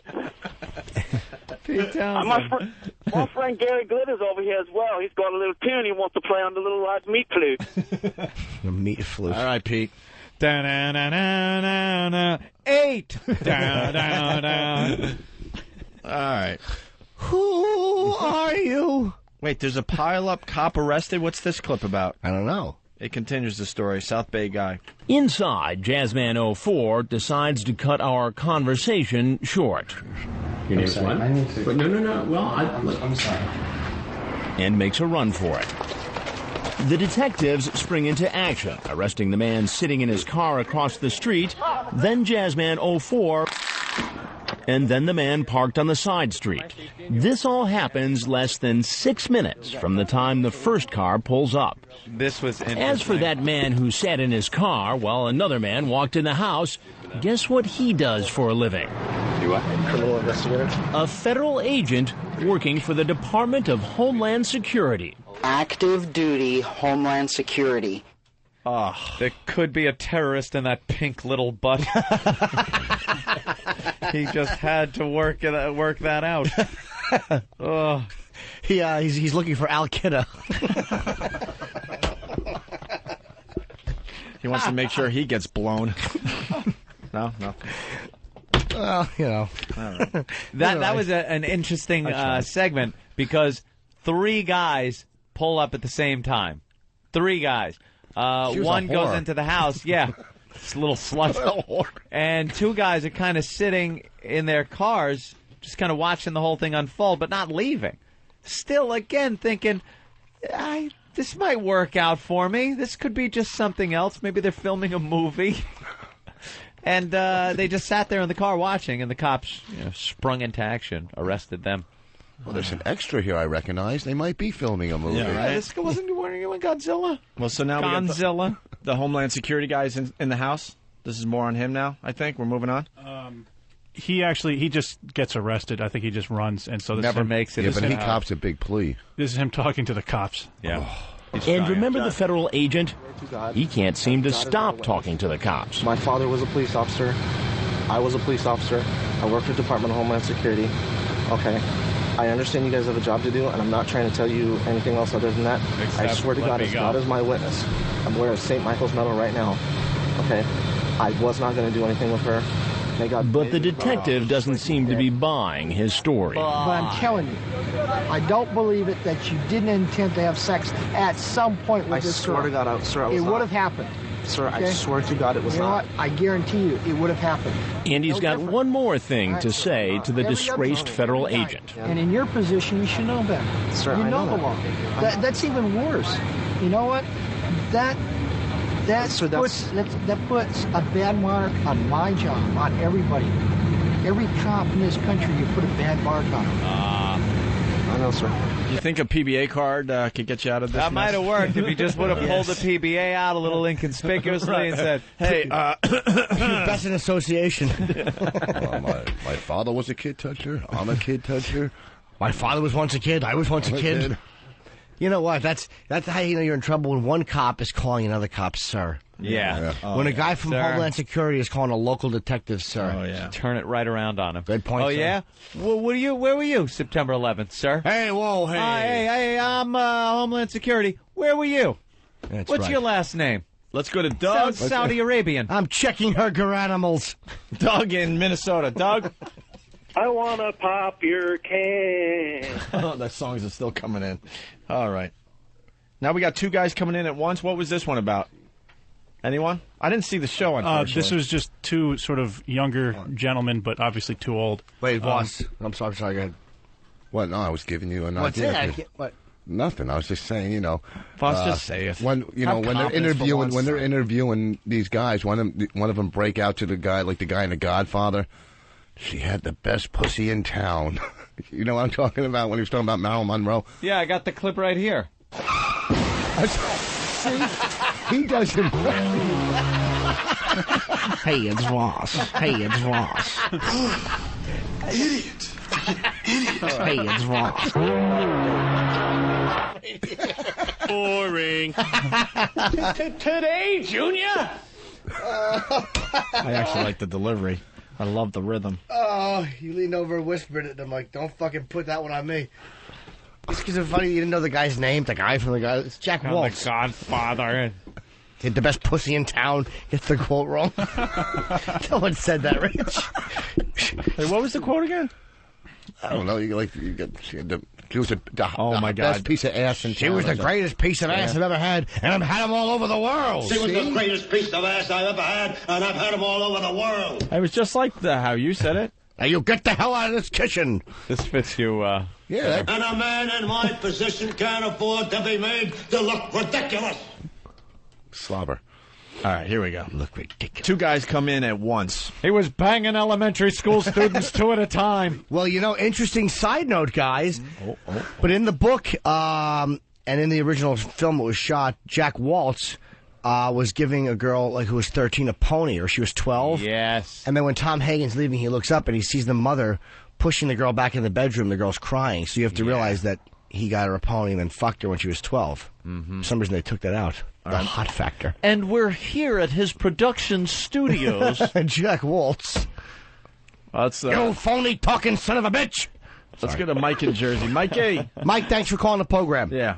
Hey, guys, Yeah. I got a song. Goo, goo, goo, goo. Ga, ga, ga, ga. That's all she ever says to me. The police. That's really good. I'm sorry, you're out, Mike. I like it. Maybe I could help. All right, we're almost done here because we got to move on to Steve Martin. We're not done with this. We'll have to pick this up tomorrow. You're saying that we're going to give a little bit more in the installation. Yes. That's radio talk. Going to go to something more offensive than kid touching. Two guys. Steve Martin in that That's right. Pink Panther movie. That's right, from the Pink Pussy to the Pink Panther. Jesus. Two guys come in at once. Listen to this. This is 20-year-old Sebastian Rodriguez, here after chatting online about sex with a decoy posing as a 12-year-old girl. He's brought along a friend. What are you guys up to? Nothing. We just came to hang out. Sebastian also brought condoms and Mike's Hard Lemonade, just what the decoy asked for. What did your buddy Sebastian here tell you about what was going to go on here tonight? Really nothing. I just came along. It's just a tag along. So just a tag along. I really didn't know. I really wasn't planning on doing anything, sir. I was just going to come over here. You got Mike's Hard Lemonade. And you got Mike's Hard condoms. Cock. Sounds like you were planning to have sex with this girl. I'm not, sir. But why would you bring this stuff, Sebastian? Sir. How does that look? I know, sir. I'm so sorry. I don't know what to say. I don't want to go to jail. When Sebastian and his friend leave, it appears they think they're off the hook. Great. Thanks a lot, sir. But not for long. Oops. Don't go outside. Bruce in Jersey. Hey, I got a song for you. All right. Hey, little girl, is your daddy home? Did he go and leave you all alone? Oh, no. I got a strange desire. Oh, fuck. It's that reporter again. All right. You know, let's play two more clips because Six-Pack SoCali this is a good one, too. Yeah. Southern Cali offers him a paper towel. Did you remember this one? Yeah. Listen to this. Here comes the man who calls himself Six-Pack SoCali. He's 26-year-old Christopher Urban. I'm going to wash my hands, cool? Paper towels right over here. Oh, thanks. He's here after making plans for sex with a 13-year-old girl named Kelly. That's way watered down. Way watered down. And he's brought along Bacardi rum. You came to see Kelly? Yeah. And how old is Kelly? Kelly's way too young for me. Way too young for you? Yeah. Then why did you come here, Chris? I came here to tell her that, actually. To tell her that she was way too young? Actually, I did, yeah. Yeah. He's a child molester and he's cheap. He's watering down the liquor. Right. She's like, you know what? I can fuck anybody on the block who's going to bring me good liquor. The best part of that clip, though, he's washing his hands, and then the Dateline guy hands him a paper towel. Like, and he goes, thank you. Yeah, and he goes, oh, thank you. This is how they should play it. You got to learn how to lie. Be the reporter. Ask me how old I think she is. How old did you think she was? 100.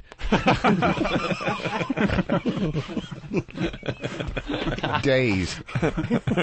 Days old. All right, here's the last clip for today.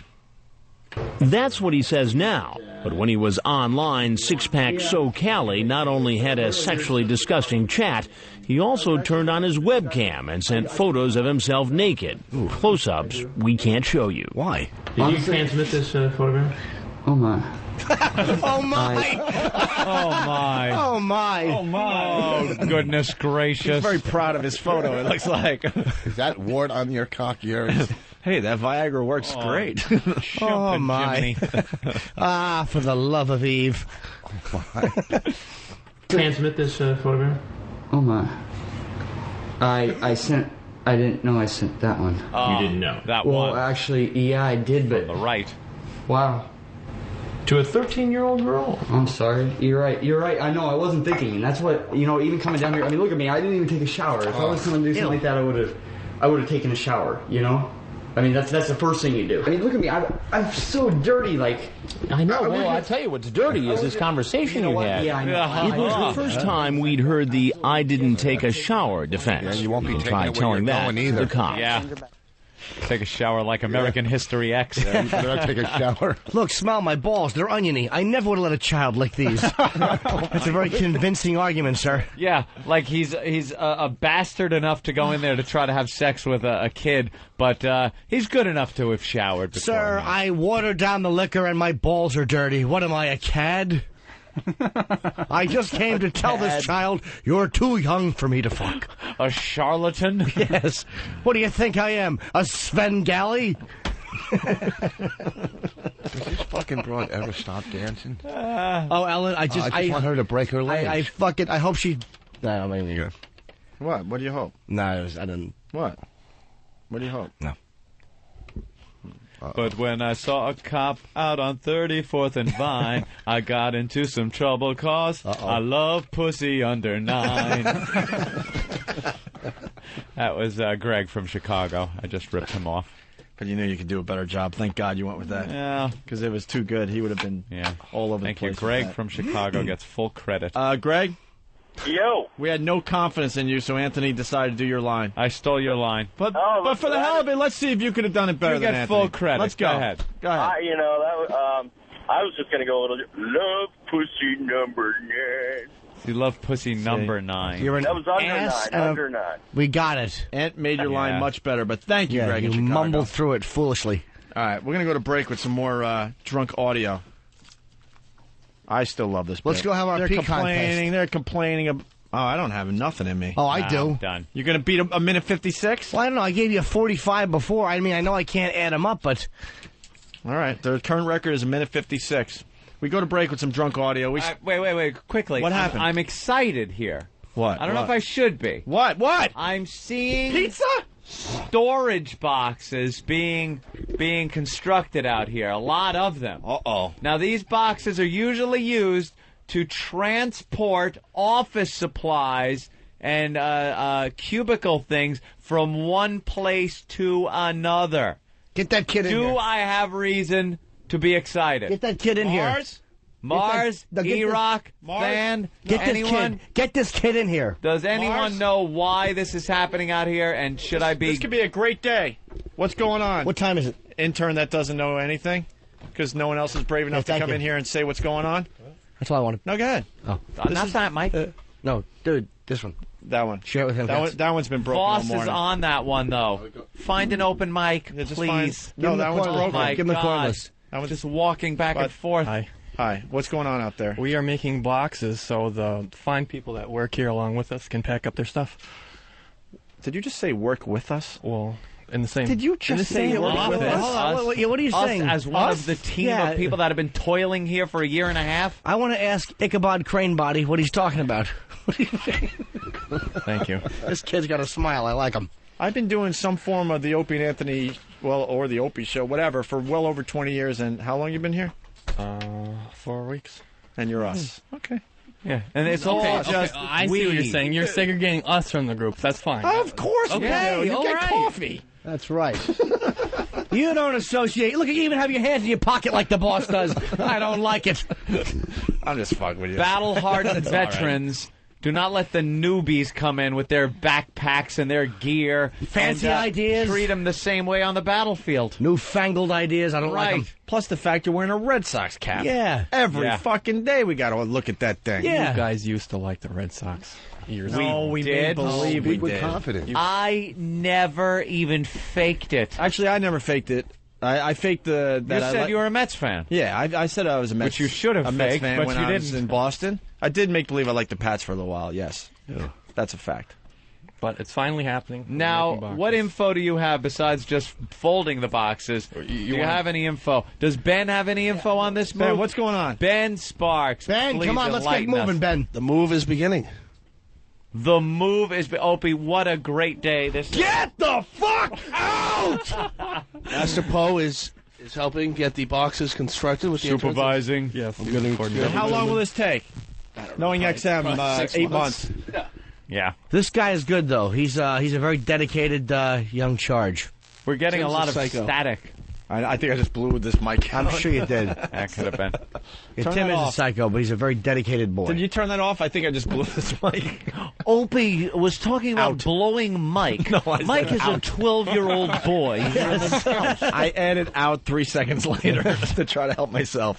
Outside of the house. Why is Don here? You're like supervising? What's your deal? Or you just came up?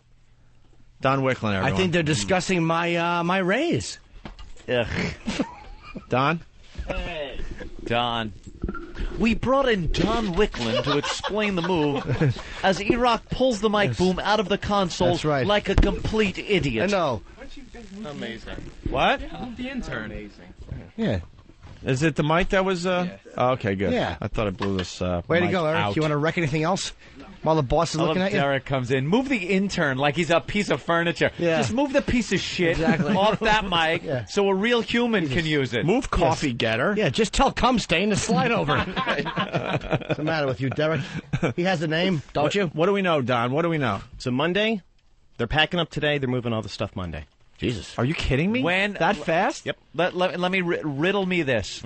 What day will it be that we come in here? Now, I'm not even talking about the cubicles being gone. When will we come in here and only us and Ron and Fez's people will have any business being here? I don't think it's going to be any more than a week or two.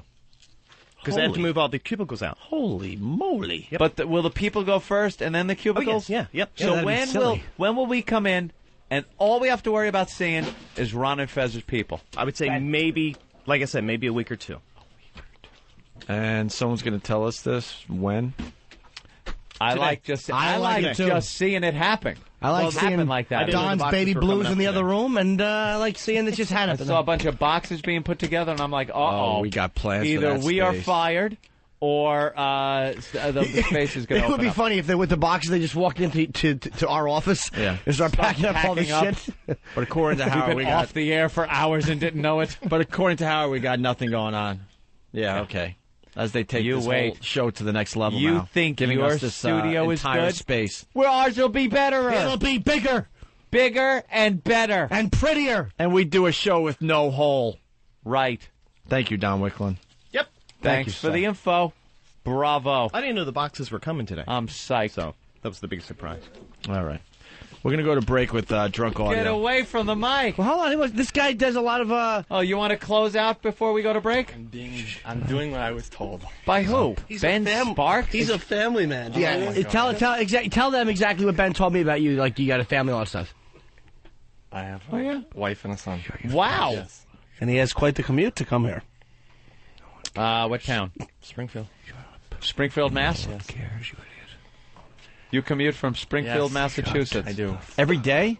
Almost every day. Nobody cares. Wait, stop it. You're really Wait, you're not a telling family the truth. man that comes from Springfield, Mass. every day to get his coffee. Cackling at it. Kill yourself. It's true. Dude, how long is your What? commute? Springfield here is 3 hours. Kill yourself. And what does your wife think? She married an asshole. 6 hours of your day, at least, is spent driving. I'm working in Bridgeport. When I'm not working, I go home. So, Wait, you're working in Bridgeport. Right. Doing what? What field? You don't have to be specific. Just I was a manager in a grocery store. I worked. the story gets better and Yeah. better. The assistant to the assistant No, I was manager the of the actual grocery manager. store. How old are your kids? My son Hunter is 4. And you think he needs a daddy? What's that? Yeah. Hey. How do you get to tuck him into bed? I used to. Yeah. You used to. So we're more important than your family? Which it should be, by the way. Absolutely. I'm not saying that's a bad thing. So wait, you have a dream you want to be in radio? If it's not with XM, no, I don't. It has to be with these guys. Wow. Holy shit. This guy's We hired dedicated. another stalker. You didn't know we? something? I like this guy, though. I like him. I too. like this guy. I just mean physically. I don't know his name. Tim. What is it? Tim. Tim. Yeah, I was Tim in from here, Boston. How can I remember that? Yeah. I was here last July. Um, I was the first winner of that contest that we don't do anymore. We don't. The guy with the cape. He was the guy in Springfield. Tim from Did what? Springfield. He was Salt on the Assault Media. of the media. Right. Oh, I thought I recognized you. Yeah. I did it all.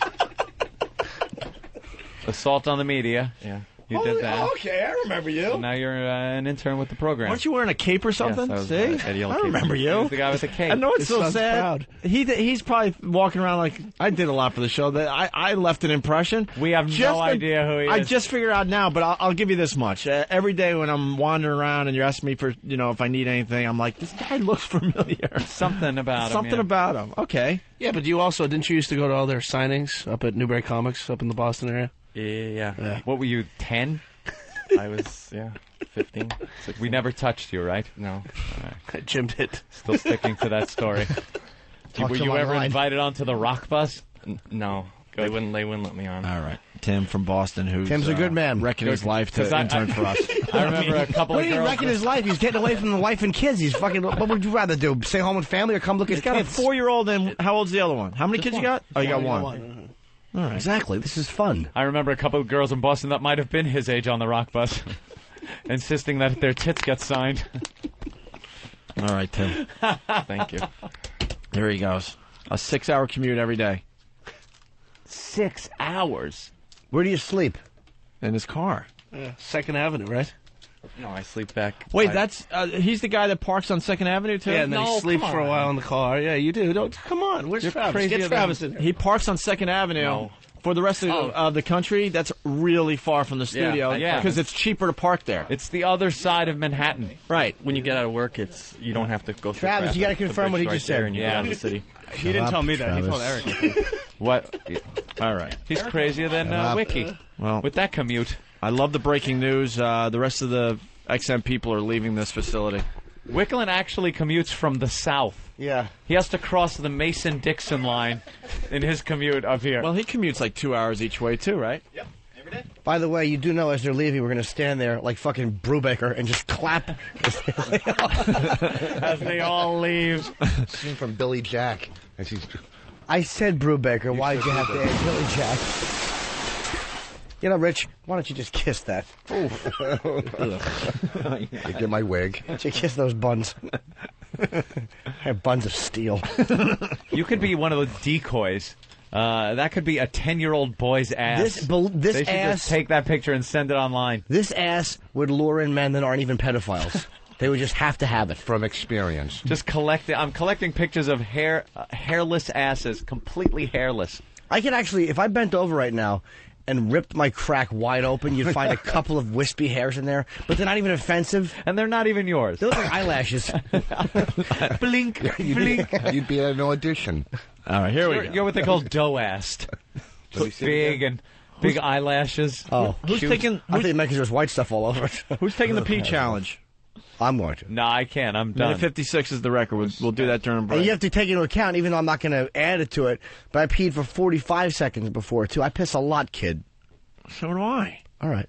You're never going to beat me. Ooh. Can I watch and keep time? Yeah. Yes, give Rich Foss the stopwatch. Why don't you go in there now? Let's go. What, I got to prepare for this? Come on, do it live on the show. Why don't we do it on the show? Give him a fucking mic or Why something. don't you bring a microphone in and fucking help the show out and be a friend to me? How do you fucking work this? Hit start. By the way, we're doing this instead of talk about Howard more, so Come on. it's a treat for everybody. Wait, is that mic on? No, I don't think so. Wait, I don't know if the wireless will work in the bathroom. Have we tried the wireless? It doesn't, right? Get a phone. Get a phone. Get a phone. All right, Anthony, as we set them up, more drunk audio. It's classic moments from the Opie and Anthony show, and the listeners are finding some of these classic moments, slowing down the audio to make us sound drunk. And it I works. still like this bit. We sound hammered. This is myself and Norton fighting. They're using the fight audio a lot. That's a good one. This is Anti-Man. Listen to this one.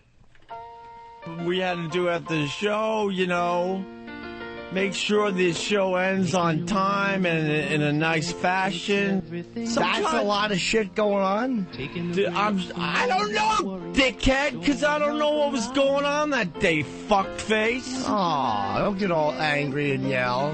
You can't say you want me to voice my opinion and then get so pissed off when I voice my opinion. You're insane. I'm not insane. You are insane. You're insane at times. It's not the way it happened. Whatever, Jimmy. Okay. Whatever. It's not the way it happened. Whatever. You gotta calm down. I'm very calm. You gotta calm down. You really do. Hey, look, you're the boss, brother. Everybody knows you're the boss. I'm not challenging that. No, that's not what I'm getting at. Of course that's what you're getting at. No, of course it's not what I'm getting at, Jimmy. Of course it's not. That's pretty good. Yeah, drunken babble. The Cheers music makes it too. Are we ready for the attempt at the world record? You think you got another 2-minute piss in you? Anthony, I don't know. I set the bar. But you just went. I used to time it all the time. I got up to well over 2 minutes. That was that was just child's play. All right. If he sets the record, then the Dateline piece was child's play. I will bet anyone whatever amount of money. All right. I think I could get close to 3 minutes. I got to take a leak, but it's going to be no more than 20 seconds. Oh, here we go. E-Rock. E-Rock. E-Rock. E-Rock. Right. Hold on, I got your phone. Wait, tell me when you're going to start. Voss, can you hear us? Oh, hold on, let me see it. Voss, can you hear us? See this? Now, this is why we got dummies. Why is Voss the one doing this? This is why we needed a cell phone so he could hear us. Right. He can't hear us because there's no headphones that go all the way to the bathroom. No. This stinks. Jim just peed all over everybody. That's what he does. E-Rock, can you hear us? Yeah, I can hear you. He just peed all over Voss and me. He missed me. Oh, he missed you. Good. That's great to know. Oh. What are we looking at here so far? I'm looking at 24 and bumps on his cock. 24 seconds. 29, 30. Is it Jimmy peeing? Yeah, Jimmy's peeing right now. Is he in a stall? Yeah, no, he's in the urinal. Oh, and he just started pissing all over the floor. Turned around in a complete circle while peeing. He did a pirouette. We're at 50 seconds. Does he still have a good stream? Seconds are $20. Stream's still going good. Oh, shit. I might be in Like a trouble. lawn sprinkler.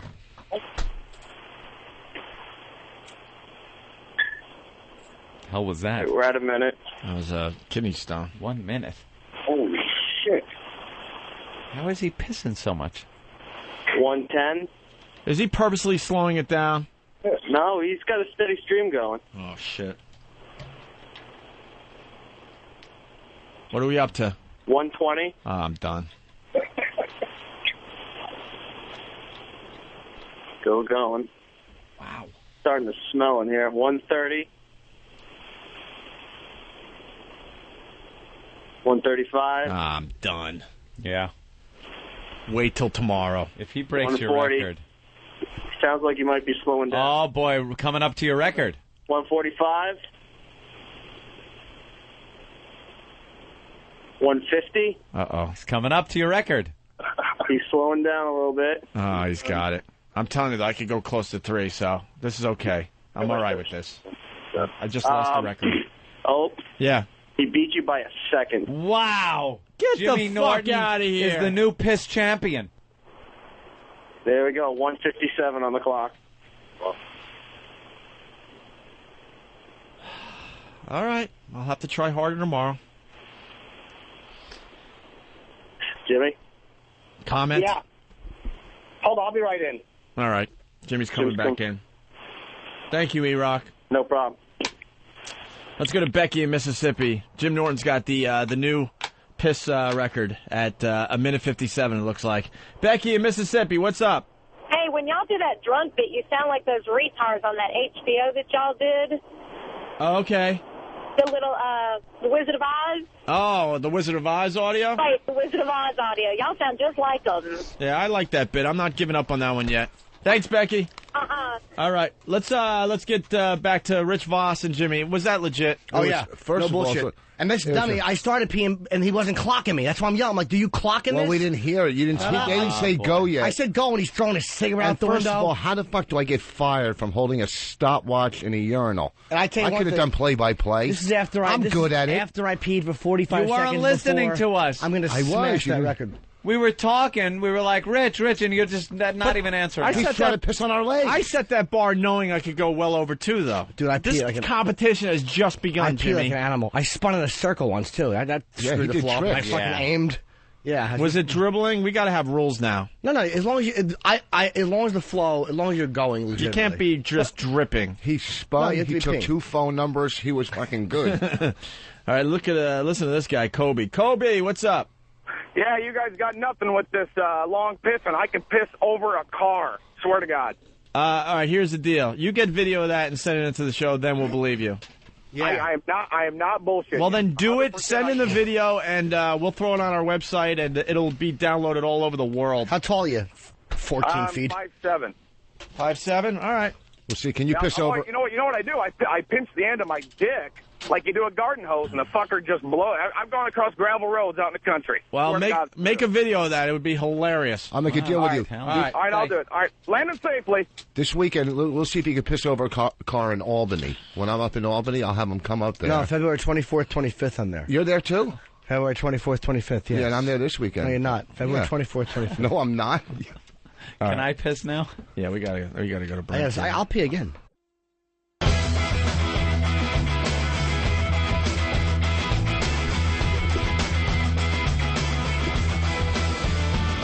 Well, Steve Martin was on TV this morning on Good Morning America. God for that, right? Talking about the Pink Panther. It's time to start promoting that piece of shit. He knows it's a piece of shit. A shameless asshole. Bucket of shit. A bucket of shit. And he's a fellow comedian. Why would you do that? I don't get it. Why would you do that? He's such a funny guy, and he's such a good actor. He hasn't comedied in how long? I know. It was Peter Sellers' thing. And Have some fucking respect. What are you doing? Why don't you remake Citizen Kane while you're at it, shitface? Yeah, that would be a good idea. Exactly. Yeah, redo that. They'd all tell you what an asshole you are. So here's Steve talking about and explaining his character. Ugh. Well, the remake of the Pink Panther. Let me explain his character. I'm Steve. Picture what Peter Sellers did. Remove all the humor. It's god-awful. It's going to be one of the worst movies ever made. Well, The Honeymooners. Oh, speaking of remakes, we forgot to talk about that one earlier. Yeah. The good old Honeymooners remake. Let's hear this one. What does he say? And so he remains triumphant, and he's now, of course, working the other side of the law, solving crimes as Inspector Clouseau in The Pink Panther. And the big premiere is this week in New York. Beyonce co-starring in the movie. She was with us yesterday. Sassy. And the two stars there, they were together. What a glamour couple. Friday night. Yes. And what you were wearing was divine. Thank you very, very much. It was. So welcome. I was trying to get her out of the pictures, but I couldn't. So It's so interesting to go to a premiere and the camera's on you, and you feel them all go. She is By the way, I got here absolutely- by cable this morning. Yeah, you did. I did, yeah. You just swooped Usually right it's in the in. car and they just put up a cable. Yeah, everybody's going to do that from now on. You turned this down initially. You were reluctant to do it? Pink Panther? Yeah. Well, it's a little spooky to play such a great and famous role, but you get over it. And I realized I was going to be working with some people I just worked with, Cheaper by the Dozen, Sean Levy, the director, and we had a good sense of working together. Rumor has it that you found him. That you found him growing your own mustache, and then you found him physically. And once you find someone physically, When you say found him, I didn't know what you meant. Yeah, you mean inhabited the character. Yeah, the mustache came later because that takes a while to grow. I didn't want one of those paste-ons. Excuse me, can you always pause make your this? Motherfucker. De Niro put on 80 pounds to do Raging Bull, and you're trying to do method acting by growing a mustache? Something you could do in 5 days? I know. Fucking Arabic women do it all the time. I'm not even that hairy I could grow a mustache. All right, I'll give you a week. 6 months, maybe. No, I could do it in a week to 10 days. I found the character. I didn't shave for 3 days, and there it was. There's an involved role. There you go. Intern Bill, 5 minutes. He grows a mustache. Right. When Bill shaves, as he's shaving, it's actually growing behind the razor. Fucking chimp he is. This is just like Christian Bale in The Machinist. Exactly. Oh, yeah. Of course. To grow. I didn't want one of those paste-ons. Always makes your lip very stiff, so you have no expression on your face. But first thing I did was work on the accent. And once I felt comfortable with the accent, and the rest of it fell together. The physical part I felt really good I'm about. trying to decide my favorite words, like stuff. Stiff? Yes. I've got this What are you doing with that stiff? Yes, with that stuff. There it is. That is hysterical. Physically, It's like the his original. Absolute confidence with his complete incompetence. Well, it's one of the great lessons of comedy is that many of the characters we love have really unlikable qualities. When you think about Jack Benny, who was cheap, stingy, arrogant, and selfish, and you think of Clouseau, who is bumbling, arrogant, and bossy. And you think of Steve Martin, who is smug and thieving and old and boring. It's not your role. This hits a nerve with Jimmy Norton, everyone. It's fucking Peter Sellers. Well, it should. And there's no reason to do it. He's a big star. He's a great actor, Steve Martin. He's a funny guy. fucking to do this is a disgrace. It's a disgrace to Peter Sellers. Oof. Really annoys me. To redo it, it's stealing. Yes. Fuck, man. Why don't I take some Pryor's best material and do it and say, I'm just doing it in this accent because I'd look like an asshole. That's why I don't do it. And you'd be Carlos Mencia. Exactly. Hey, I like Carlos. Okay. That was hurtful. Okay. He's not. Carlo, can you teach me to bumble around and steal a French accent? All right, here we go. Reviewing Panther clip and teaching Diane Sawyer how to talk no, like he his doesn't. character. He doesn't. That's got to be a goof by Danny. No. Here we go. You've got a clip in which the accent is his... Yes, he's coming to New York from Paris, and he wants to learn to speak with a flawless American accent. Oh, so he hires an accent coach to teach him how to speak with a flawless American accent. Is this the hamburger bit? Hamburger. Hamburger. Here it goes. I would like to buy a hamburger. I would like to buy a hamburger. It's not Damburger, hamburger. I'm not saying Dimburger. I said I would like to buy a hamburger. I would like to buy a hamburger. I would like to buy the hamburger. Hamburger. I would like to buy a hamburger. Maybe we should stop. We don't quit. We do not quit. Again. I would like to buy a hamburger. I would like to buy a hamburger. I would like to buy a hamburger. I would like to buy the burger. I would like to buy a hamburger. I would like to buy a hamburger. I would like to buy a hamburger. I would like to buy a hamburger. I would like to buy a hamburger. The burger.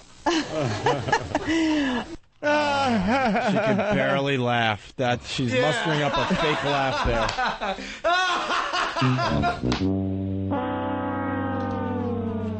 Oh my God. Okay, can you teach somebody who doesn't know how to do it? Absolutely. He couldn't even teach himself. Like you mean? Like me, for instance. Could you teach me to do it? Well, you know, you have to get the swing with it, but how if you want to say, welcome back to Good Morning America.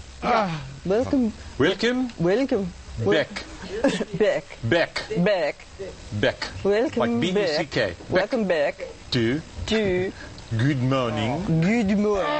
America. That's what I'd like to hear. Welcome back to Good Morning America. Can I try to teach someone? I'm a sellout and you're an old cunt. I'm a sellout and you're an old cunt. Why don't they just get Peter Sellers to do another one, you know? I am a sellout and you're an old cunt. You're a sellout and I'm an old cunt. No. Because Peter Sellers is too busy making the remake to Weekend at Bernie's. Oh. Hey, there you go. He's pushing Miss Daisy. Right. Literally. Do you understand? This is such a disgrace. Someone should remake The Jerk, someone is suggesting on the line. I mean, that's, you know what I mean? You look at a great Steve Martin movie. Like, I know he's got the cheaper by the dozen and bringing down the house. Oh, which were big movies and original characters and I know, stuff. they do stink, though. I think the point you're trying to make is like it's such a the movie's great because of the character that Peter Sellers developed. It's amazing. That it's like a shame. It's one of those redo that. It's one of those movies and to redo where it badly. The actor playing the character is the whole movie. Yes. You can't replace that actor playing that character. Honeymooners with Jackie Gleason. And just out of respect for a comic actor of Sellers' greatness, you should pay reverence to that and go, you know what? It's fucking something you don't touch. You leave it alone. I mean, at least Cedric. They did the Honeymooners, which is a sickening disgrace, but they did a black version. He didn't just do an impression. It's like it was at least. This to me is a worst offense, a much worse offense. Same managers, Jimmy? Yes. No. This is a worst offense. All right. Welcome back to Good Morning. I can't do it. I can't do it. Don't do it. No. America. Like Elmer Fudd. America. Can you do it? Let's hear it. Welcome back to... Welcome back to Good Morning America. What are we talking about? Oh, my God. Why is everyone so dense this morning? It's insane. God, this is going on and on like an Opie and Anthony bit. I hope the crowds line up and fucking laugh. If you pay to see this movie, you are a dumb motherfucker. You dick. Yeah. You're a dumb motherfucker. Well, Steve explains how physically demanding the movie was in this next clip. Oh, well. Before I let you go, I have to ask, did some of that hurt? Because of one of Clouseau's trademarks, of course, there is nothing in the neighborhood he doesn't fall over, trip over, fall into, or mistake well, you for know, something it's else. jarring. You know, I didn't injure myself, but it's jarring. You know, even falling on a 12-inch pad is it jars you at this age. But it's so much fun. You know, once they say action, you're 14 again. You know, and then when they say cut, you're 60. You know. Well, I love what you said, that you'll do another one even if it requires hip replacements in order to do. You will not be doing another one, Mr. Martin. By the way, the beautiful thing, this is really interesting behind-the-scenes stuff. It's I feel like I'm watching Hearts of Darkness. We're tapes for nothing! There won't be another Of course there won't be. This thing is going to be one of the biggest bombs. Maybe Diane Sawyer can play him. I don't know. I fucking, every time I think it's going to bomb, it winds up making $80 million. The public is dumb. Yeah. No, the honeymooners, they didn't get away with it. Yeah, I know. They were black, too. Nobody Yeah, wanted to the black films make less. All these rubes would be like, oh, Steve Martin's so funny. Cheaper by the dozen. Let's go see Bringing Down the House with the saucy black girl. Beyonce. She's saucy. I only want to see fucking this Pink Panther if Shirley Hemphill were alive and playing his love interest, and all she said was, "Eat my ass, white motherfucker." Hemphill? Yes, that was her name. Shirley Hemphill. Hemphill. Let's go to Anthony. Hemphill? Yeah. Excuse me. Shirley Hemphill. Shirley Hemphill. Yes. So PH is Hemphill. Hemphill. Yeah, it wasn't Hemphill. It was Hemphill. You're wrong. Hemphill. I Shirley can't Hemphill. help either of you here. I don't know. Shirley I Hemphill. don't care. I called her something completely different. Yeah, one word, simple. Patrice. No, it's not No. Shirley No. Hemphill. Is it? I don't know. Now you don't know. Now I don't know. Now. Well, you know, why don't you just call somebody on the phone and see? You fucking dope. Let's go to Anthony in Jersey. Anthony. Hey, guys. Hey. I'll call Jimmy out on this. Sure. He's bitching about this, and yeah, if someone jumped up and offered him $10 million to do the role, he'd be right there putting on that coat. But he's not. First of all, let's understand, sir. I'd do it for $500,000. There you go. And also, what I'm saying is, Steve Martin's in a position. He hosted the Oscars. Steve Martin's a major fucking player, man. He has decision-making ability where he can go, nah, he gets scripts. He doesn't audition. They hand him scripts. And he's got enough money where he doesn't have to worry about paying a mortgage and stuff like that. When you're at a point where you're fucking turning scripts down, where they say, look, please do this, nope, please do this, nope, please do this, okay, to me, you have accountability. They keep raising the price. Yeah, I understand he didn't do it for money, dude. It's just still a disgrace, though. You don't see Gary Oldman doing this shit. No. All right, let's Good point. Let's move on. And that's not an excuse just because I would do it. I'm a fucking dirty dick joke artist from Jersey. We missed a great story in the paper today, by the way. Heather Locklear and Richie Sambora, they're separating after, I don't know, like 10 or 11 years of marriage or something like that. Listen why. Sexy notes sinks Sambora. Heather Locklear and Richie Sambora were working through a rough patch in their marriage due mostly to the demands of two busy careers. Then, sources say, a suggestive email sent to Sambora by an acquaintance of the couple became a final straw in Locklear's decision to seek a divorce, People magazine reports. Locklear found the email. Oops. Which contained provocative pictures of the female, a close friend of the pair said. Oof. Though the woman had long been a sore subject, said the source, Locklear never thought she and Sambora had actually been... she never thought that Sambora and this lady were romantic together or whatever. Mm-hmm. Whatever conclusions Locklear has now drawn from the photos, they were, her friend believes, the deciding factor. She's devastated, the friend said. Absolutely devastated. Aww. Too bad. How many guys you shoot down in high school? Good for you, Rich. Stick it wherever you can. You're a fucking rock guitarist. Fuck everything that walks. But he's saying, Richie's saying nothing ever happened, that he never asked for the pictures. But this lady sent the naked pictures on her email. own. A lot of people use that defense. My story of the day, teen using restroom falls out of bus window. What? This is classic. A New York City teenager fell out of the window of a moving bus while using the restroom Tuesday and landed on the New York State Thruway. State police said Jose Gonzalez, 17, lost his balance when the chartered bus swerved to change lanes. It was unclear how fast the bus was going. Gonzalez was taken to Albany Medical Center for treatment, and police said he'll recover. He fell onto the shoulder of the thruway near exit 23, southbound. He had been with some lobby group on the issue of AIDS up in Albany, and they were driving back, so He goes into the bathroom, one of these buses, and is there a window in the bathroom? Or is it some kind of a, like, corrugated or kind of window you can't really see through? You ever been on a bus? Yeah, it doesn't sound like that's possible. I don't know. And then it swerved. He's probably taking a leak, loses his balance, the window comes loose, and he flies out of the bus, dick in hand, just tumbling down the throughway. I hope his cock didn't scrape against the concrete. Doing 40. But that has to be a sucks to be you. Yeah. The guy holding the stopwatch didn't get thrown out, thank God. If they were timing it and being reckless. I'm going to take out your record tomorrow, Jimmy. Voss was by the window smoking. That's why it was opened. Yeah. Looking at his uncut hog.